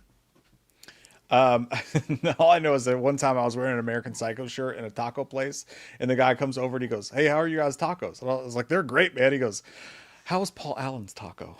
I was like, "That was fucking awesome. That was the coolest thing." Yeah, ever. the only movie quote I know that I've used before at a restaurant, and it's not like, but it wasn't insulting. I guess maybe they didn't know what I was talking about when I ate something. I was like, "I like it a lot." Like, I don't know what that is. That's gay. Well, yeah, I know. Byron Hansen says Halloween game has simulation mechanics as Friday the 13th game. Yeah, it did look like that, but it looks like it looks more crisp and the graphic engine, it looks better. So That's true. but Can I say something real quick? By the way, I'm having a fucking. I noticed I have this on my torso. it's called dandruff. No, it's not. Look, it doesn't go away. All right, fuck you, dude. As someone who suffered from dandruff at his young ages, this is just Okay, well, this it's is the come. fucking Justice League shirt that you bought me for like my birthday like 5 years ago. Oh, You it remember? looks like dried cum, but yeah. Yeah. So you're trying to make jokes about me, but you bought me a cheap fucking t-shirt that like completely washed away and is now just dandruff bits left. I can't help that you're not worthy of it. All right, stop fucking buying me shit off Timo. Well, I can't help that your okay? wife washes her clothes with like fucking stone. She's out in the backyard, like washing her clothes with fucking stone and Calgon. Elton the show says, "I'll be listening to the replay of this later tonight to go honk." Shoo! I don't know what that means, but I like it. He says roasted. I like his PFP. Robin Barker says, Saturday night Scream 7 spoiler stream would be epic. There you go. Well, Mike's going to do, what are you going to do? Are you going to do a Monday evening stream? You know what you should do? You should do an hour of non-spoiler and then just break it down as a complete spoiler. Well, it gets confusing when you put it in the title that way. It getting kind of. But no, it'll be Monday night. It'll be full on spoiler Monday night. That I just want to give everybody a chance to see it. Yeah. But I get what you're saying. Saturday would be fun. But oh yeah, shit. You know what you could do? You could do a two-parter, but you don't want to do a spoiler stream on Saturday. Yeah, I'll just do a regular review video and then do a spoiler stream on Monday night. Anthony Visco says, "I don't care what anyone says, Mike. Don Bracco song is a banger. It's fucking awesome, dude. And the Bruce Willis song might be even better. Yippee-ki-yay, motherfucker. Ha, ha, ha, ha, ha. It's fucking awesome. Anthony, with your back tattoos sitting next to your alcoholic beverage at that He looks pool awesome. I at want the to fucking Holiday hang out Inn. with him. Of course you like Don Bracco. You probably play it off your fucking goddamn Discman when everyone's walking around. You're like, this is great. That guy knows how to party. I'd be like, that guy is on parole if I heard it. You've had enough. Joker Face Sleep says, your in honor of makeup." Scream 7, can you guys sing me What If? What if you did? What if you lied? There you go. Whoa. What the fuck you? He said you guys. He didn't say Mike. He said you guys. I'm not doing it. Give me your Scott Stapp, you fucking slut. What if you lied? What if you cried? I can get down. What if? Yeah. What if? Ah! There it is. There it is. Casper says, Mike, watch Serial Mom and tell me Lillard's character isn't Stu before him and his family moved to Woodsboro and changed names. Loomis, what's your take on theater popcorn prices? I have heard this rumor and theory about Serial Mom being connected to the Scream universe. Have you ever heard this? It goes deep. I gotta rewatch Serial Mom. It's been like fucking 20 years since I've seen that movie, so I wish I could comment, but I cannot. It's actually a good movie. It makes you feel a little weird. Yeah, like I'm gonna watch that. I've been planning to for a while. What I think is like it's goddamn popcorn. It's popped corn. You can plant that shit outside. Okay? You can get a goddamn seed packet and go to a field with fertile soil and plant corn. And then you put it in the sun and it pops. That's fucking photo soil. What? I said go out to the field and put it in fertile soil. Indian asshole. What a bitch. No, fertile Say soil. Indian asshole. Nobody's talking about Indians. Nobody said nothing about no Indians. I don't see cheap kapawa here. What do you say? And then you can take the corn that you harvested from the soil and you put that shit in a microwave. It's of the land. It should not be $75 to get a bucket of popcorn. He's like, hey, give me a bucket of corn with butter on it. And then they say $27.55. I was like, I'm not falling for your capitalist pig ass shit. We have Boot Scoot Boogie also says, I can't wait to see Scream 7 tomorrow. Love you too. Fuck. Love you, Boot Scoot. Yes, for everyone who's awesome, tomorrow's gonna be a great day. Yeah, so if you don't like Scream because it seems tired and bored, you suck. Yeah. Michael says, Mike, I dare you to do the Conjuring Man versus movie. There you go. What is it, like fucking 17 goddamn films now? Because they just pop those fucking Oh no, things yeah, that's out true. like Yeah, dog that's shit. true. If you had to do the Conjuring universe, you're fucked. Yeah. It's I maybe I'll try it because I've been having a hard time sleeping at night. You can only do the Conjuring. No, I think it would be fair. You've seen all the Conjuring movies though. Yeah, that's so there's 4. So if you're gonna only do the main Conjuring movies, yeah, there's only 4. The first one I don't even find scary, so that would be really fucking hard to get through. In all honesty. Well, I'm glad that you find domestic violence not scary because I think it's extremely scary. You sound like Twitter.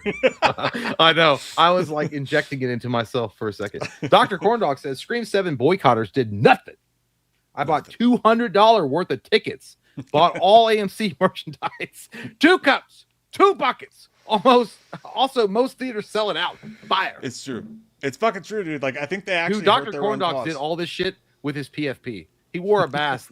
Like he looked just like that when he did it. To his tickets to Scream 7, please. You're right though. Like that, the boycott actually helped because it just like raised awareness of the movie. It really did. What's that called? The Streisand effect. No, the Streisand effect.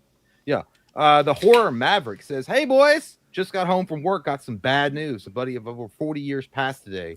Luckily, have your faces to try and cheer me up. Hey man, that sucks, dude. Sorry about that, bro." I'm sorry to hear that, man. I don't know your age, but I know that we're getting old, so obviously we're dealing with it more and more in our lives every day. It fucking sucks, man. I'm sorry to hear that, but I hope we didn't disappoint you. I hope we didn't let you down. Love you, man. That sucks. Sorry, man. Michael Parton says Christian Bale to me was a great scary Batman. When BBS announced, I got so angry when they casted Ben Affleck. Always thought he was the worst Batman. Michael, I really don't appreciate this tone at all that you're taking with me and the audience right now. What do you mean? Dude, a lot of people will tell you this. They might hate BVS, but they think the one bright shining moment of that entire film was Affleck's performance. Now, here's what I will say about Christian Bale. I think Christian Bale was a good Bruce Wayne, but I think that he was, I've never liked him as Batman. I just thought he was over dramatic. Where's the drugs guy? It got very annoying. What if you did? Yeah, it's Scott Stapp in that mask. It wasn't even Christian Bale. I don't know. But as far as a scary Batman, I will give you that Batman Begins. I remember the trailer for that movie did seem like a horror movie a little bit. They did try to present it that way. And they did a great job with the Scarecrow storyline too, where his face was all like bleeding and shit. That was fucking dope. But I think that Christian Bale was so successful as Batman because he had a great cast around him. In the first movie, Liam Neeson. The second movie, Heath Ledger. The third film, Tom Hardy as Bane. I think the secondary performances is what made Christian Bale so memorable, in my opinion. But that's a good point. Winning 8188. Stu ending idea. The killer is using AI the whole time to confuse everyone. After the random killers are revealed and we think we have a happy ending, Sydney gets a call from the real Stu. Get up! I love it, dude. I love it. I think it's going to be something like that. It's going to end with a cliffhanger, and we've never fucking had that in Scream. And even if we don't get Stu in the flesh, it'll be worth it. Mike, prepare the big music. I'm going to, Jay, and I've been wanting to, and I'm excited in my hole.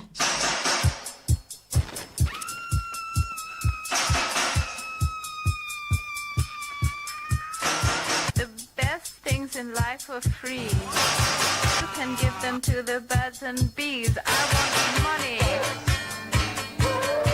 That's what I want. That's what I want. By the way, that That's a great clip. girl looks like Britney Spears dancing in her newest film. The best days of life are free. Let's be in the shower, dude.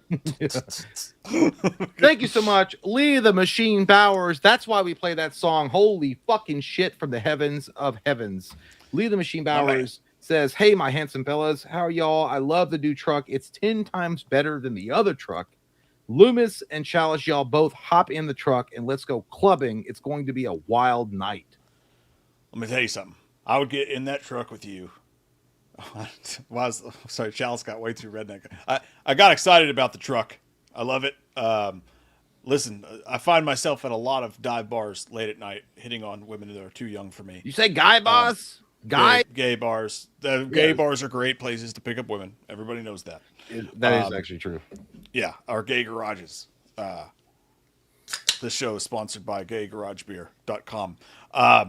You lying, gay garage. I'm always looking for a way to escape that situation and flee the scene as you would when you start to soap her up and you see that she has buck teeth and a freckle in her eyeball.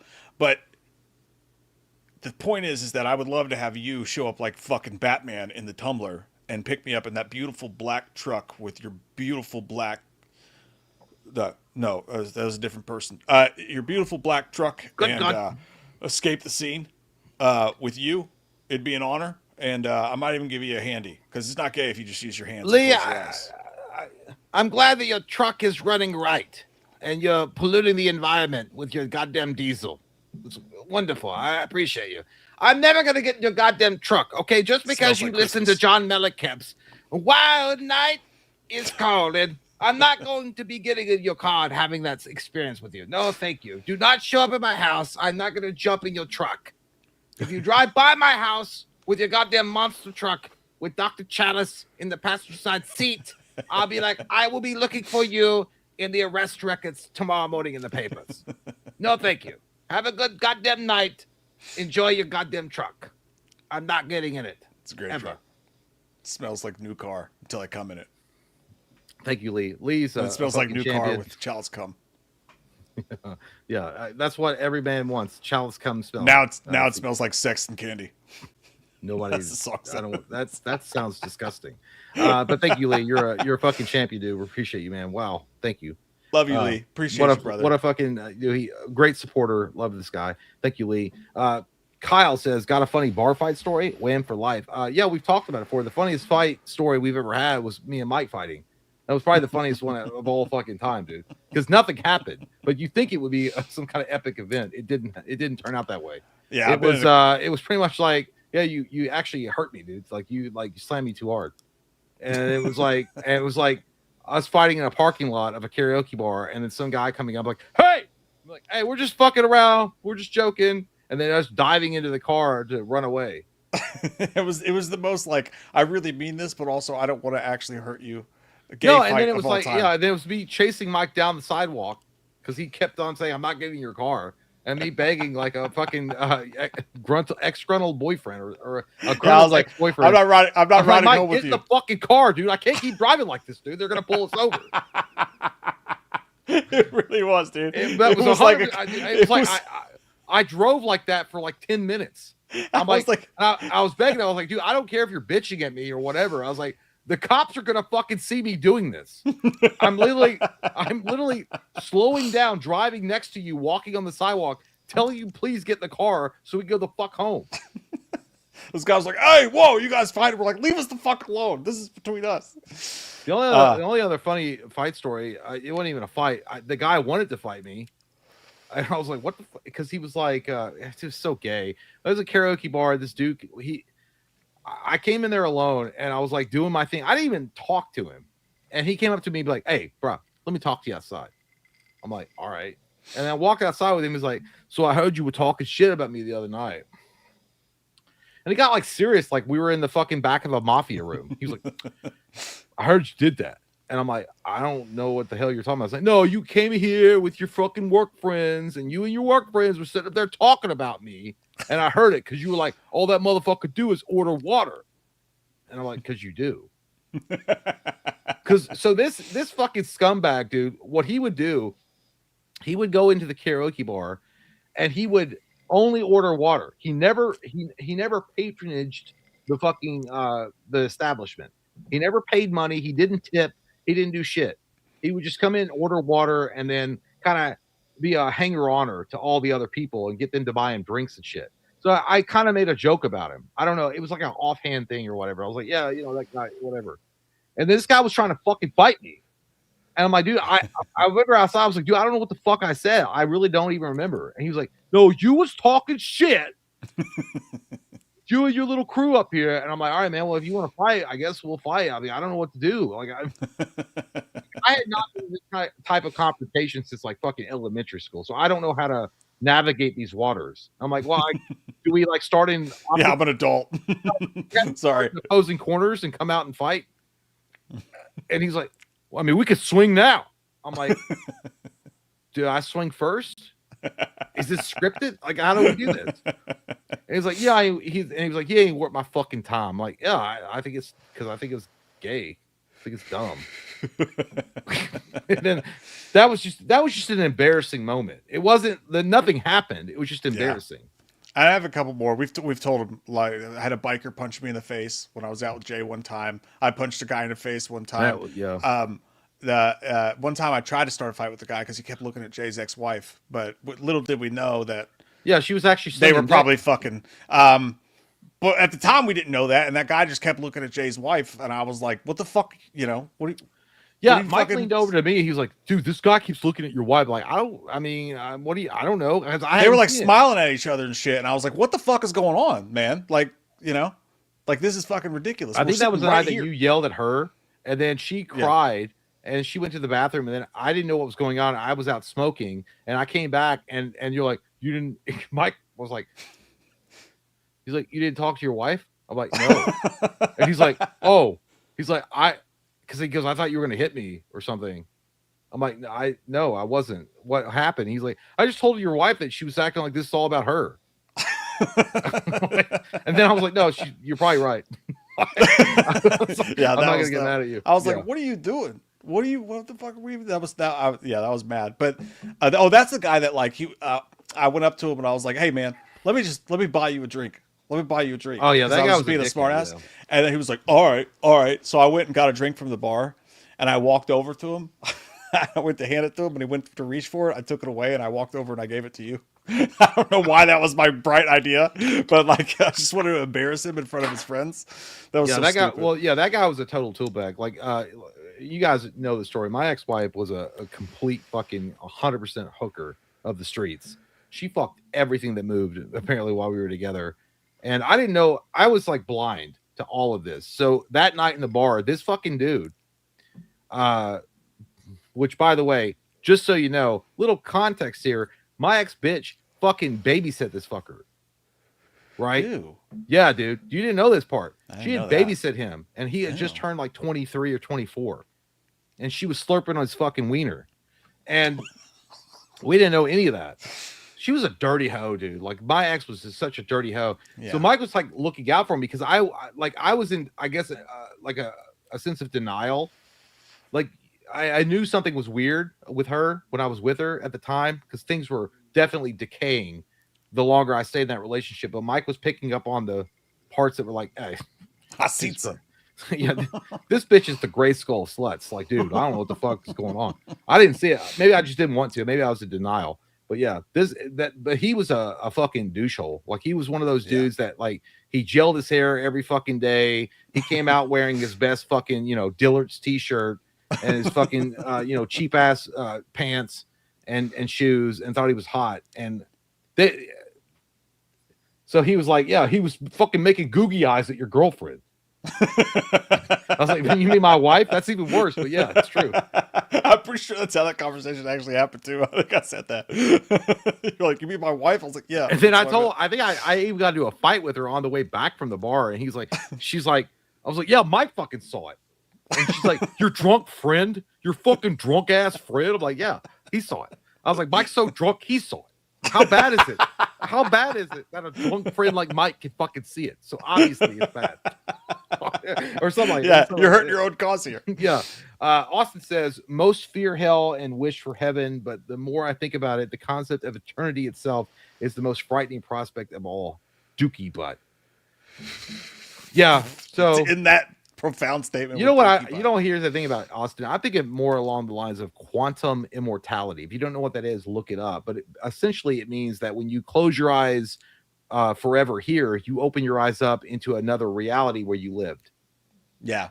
Quantum immortality essentially means that your consciousness can't experience death. So when you close your eyes in this reality, in this moment, you open your eyes into another reality. Yeah. Slightly different. To me, that's the best possible thing. I think the best possible outcome is that, like, because I've had a couple like near-death experiences, and like it'd be crazy if like you actually died in those moments, but like actually you just kind of blink out and then you're back in your life, and you never realize that you're just constantly living. That'd be fucking dope. I'd love that. We've all had those dreams where you wake up suddenly and you died in your dream, or you did die, but you woke up in another reality. Now, obviously, some people are gonna be like, no, I heaven exists, and I think that they all can exist at the same time. I think that I believe in God myself. I do believe in that. I think that all of that can exist simultaneously. I think that God can create it that way, so that you have to experience life on a certain level to reach an understanding. Yeah. Before you go on to the next level. And I also think it's a choice. I think that what we don't understand. Dying is a part of life.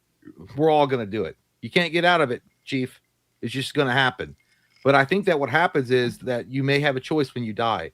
You can go back and do it again, or you're not. But I also think that people that aren't ready to experience that reality, you close your eyes in your last moments here, and you wake up, and you're somewhere else in a different reality, and only some things are different. But it's still the same. It's slightly different, like some things are a little bit off. That's what I think. I know it's a little out there and it's a little kooky and it might scare some people, but I think that quantum immortality, meaning that the many worlds theory is real. Yeah. That every choice you make here, it branches off into multiple choices. I think that you die here, you're probably living somewhere else and you wake up in that reality. That's what I think. I like that. I enjoy it. I like your take on it. Personally, I hope it's true, because I don't want to fucking fuck around like anywhere else. I let me go back. And then I know that somebody was like, well, what happens when you die of old age? Because if you keep on being reborn into different consciousness, right? I think you just start over. You literally get reborn as a baby. I'm too drunk to taste this chicken. You know what? How about this chicken? They say that that white light that you see when you die. They think that that's the hospital room lights of you being born. Oh, I like it. That's fucking crazy, huh? I'm into it. Quentin Tarantino, suck my toe. Whitting says, I saw Rob Zombie's Halloween 2 at midnight. My last one. Oh, that just sounds like hell. That's a hell awful. that you'd be reborn into, that you have to witness that again. I understand that. Kyle says, would you guys do a live stream with Cody Leach? Fuck that guy. Of course not. No, I'm just kidding. Of course we would. I would. I mean, Cody. Like, the thing is, like, not all YouTubers are. We don't have like group chats. They have lives. They're doing something, and we're doing something. But yeah, if something came up that we all three were interested in doing, maybe I wouldn't be opposed to it. Yeah, we would not do it. Yeah. Kyle says, would you guys make some more Loomis and Myers vids? Yeah. That'll happen at some point. Yeah, no, I definitely planning on maybe this October we'll start shooting early and have some stuff to go for it. I think this time, hopefully. Yeah. Dean Cream Between says, I'm back and I'm black. I can look at your PFP. You don't need to announce it to the room. Careful. You don't want anybody with Tourette's to upset anyone now. We don't want that. Based on Dean Cream Between's PFP, he wouldn't give a fuck. I'm back and black. Hit set. Uh, Love you, buddy. Thank you, man. Dr. Corndog says, Loomis, guess what? The fuck is this? He literally A B C D E F G H I J K L M N O P Q R S T U V W X Y and Z. Now I know my ABCs. Chalice Loomis, next time, won't you sing with me? Congratulations. You've done it. I don't care. I could use this as a reference to when I'm pulled over later to read it backwards because that's hard. I couldn't do that sober. I couldn't do that. Fucking kid from Sheldon from the goddamn Big Bang could not do the alphabet backwards. I think that's a gamut. Don't you ever look at me with such goddamn surety, Doctor. With your goddamn, look at me, Doctor. I said it. I don't care. You said the ABCs, you monkey. Shut up. Cheney says, just messing all love. Don't be hating. Don't be hating. Don't be hating. Don't be hating. Let me out of this truck or I'll fucking shit in it. I swear to God. Casper says, saw Marlon Wayne set. He definitely doesn't hold back and isn't political like most stand-ups these days. Hype for Scary Movie 6 as well. Dude, yeah, that's all we want. That's all we want, dude. His stand-up is so good. I saw it. Yeah, it was good. Funny as fuck. I agree. And then finally, Michael Parton says, love you guys. Sorry for being so negative. No, you're good, dude. I didn't see you as negative. I never saw that. I didn't feel like you were being negative. But guys, once again, we've gone over the mark. And we're not done yet, you stupid whore. Why do you always forget? Dude. Why do you always forget that Nick Tischler, the Tush Tickler, says, Loomis, why was Chalice in the Epstein files for trying to invent skin-flavored hot dogs? And Chalice, why was Loomis in the files for stealing urinal cakes from the Walmart restrooms? Have you seen Dr. Chalice? Skin-flavored hot dogs looks right up his alley. He's like, hey, I wanna eat a hot dog, but pretend I'm sucking a wiener. Is that or a flu? A real wiener. I was not in the goddamn Epstein files, you sick shit. Your name is Tess Tickler. You literally promote yourself as someone that likes to butt tickle. No. Loomis was in the files for stealing urinal cakes from bathrooms, but there was a story behind that. I was trying to steal One Night in Paris on DVD because I heard it was at Walmart, and I accidentally rented. I was stealing it. He was supposed to be covering for me, but it was actually an American Werewolf in Paris. But I was really drunk off Jim Beam, and but then he got really upset because they wouldn't honor his coupons because he's a cheap bitch. So he was like, I'm gonna take these urinal cakes as payment. And then he took them, and he said something about like an waterboarding. emphysema patient that's talking about testicles. Shut up! I do have no urinal cake. I'm glad that you said that. I'm glad you were bringing awareness to it because I do have that. All right, as long as yeah, you look it. You look like you got STDs. I got it from you. I did not give you that. Probably. I never touched your butthole. Well, you not with your hands, but you did with your tongue. I never touched you at all. You're and disgusting. It was a lovely night, and I would do it again anytime because I already have it now, so why not? But anyways, yeah. He said something about waterboarding Michael Myers with urinal cakes. What did you do with those? Move on. Goddamn. Move along. Sean, moving to Richmond in a week. Speaking of moving, it's boner time. Let's grab a beer, you beautiful bastards. We can chat about belly dandruff and how Stu lives. This is not belly dandruff, all right? This is a shirt that has been worn out over the years from many, many washes. It's a lovely gym shirt. Sean, I don't know you, but what a hell of an opening. Hey, let's hang out sometime at a bar in Richmond. Let's talk about belly dandruff and shit. It's boner time. Ben tomorrow says, hey Jay, I was wondering if it's cool if I add you on PlayStation. If so, what are your gamer tags? What's your gamer tag? I just got a PS5 for Christmas and I've been enjoying Spider-Man. Yeah, no, it's no problem. It's WAM1. WWAM-1. You can add me. I'm not very active as far as like playing multiplayer games, but you can add me for sure because I'm playing like single player games myself. So yeah, but you can add me. No problems. Yeah, he's usually playing Butt Sluts 5. So if you just play that game a lot. Yeah, I don't know if you guys know about that. I got the director's cut. It was really good. I think it's got mods. Yeah, you can good. make your dick bigger. Ben Thrall says, I have a PlayStation 5 and an Xbox Series X. I've been an Xbox player all my life, but in your guys' honest opinion, should I fully move to the PlayStation? Yes. Yeah. Abandon ship. I am in the same boat as you. I would, if I could go back, I would get the PlayStation 10 times out of 10. Look at all the games coming. It's going to be PlayStation. Abandoned ship, dude. Abandoned PlayStation ship. has officially won the evening. It really is. It's over. Microsoft is they're going to be way more committed to making a game sharing service like Netflix, and that's where their focus is. They're going to probably put out one more console, but as far as like support and what they used to do, no, it's over. Go to PlayStation, 100%, 100%. Do it. And also, Halo is coming to PlayStation like in a couple of months. They're like literally releasing Halo Combat Evolved on PlayStation. Yeah, they know it's over. They know it's over. DJ Graham says, I may not love the Scream franchise as much as you, Mike, but I have a new appreciation for it because of you. Thanks, babe. I wish this fucking morose motherfucker over here would be the same way, but he won't do it. He's too busy playing with his fucking Lord of the Rings figurines. DJ. Is that the dick that you took? How big it was with your PFP to fucking just suck it down?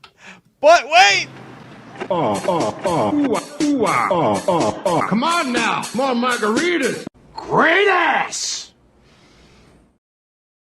TJ also says, oh shit, DJ.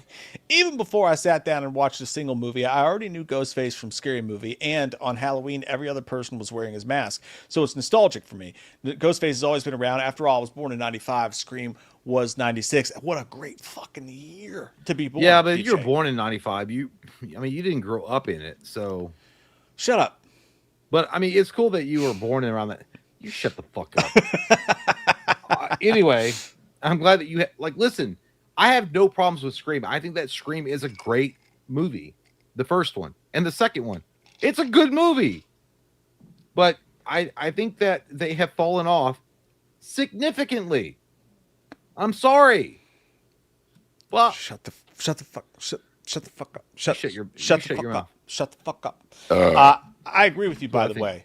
Ghostface on the streets, Halloween. When we were growing up, it was the Crow. Everybody had the Crow mask, the lines.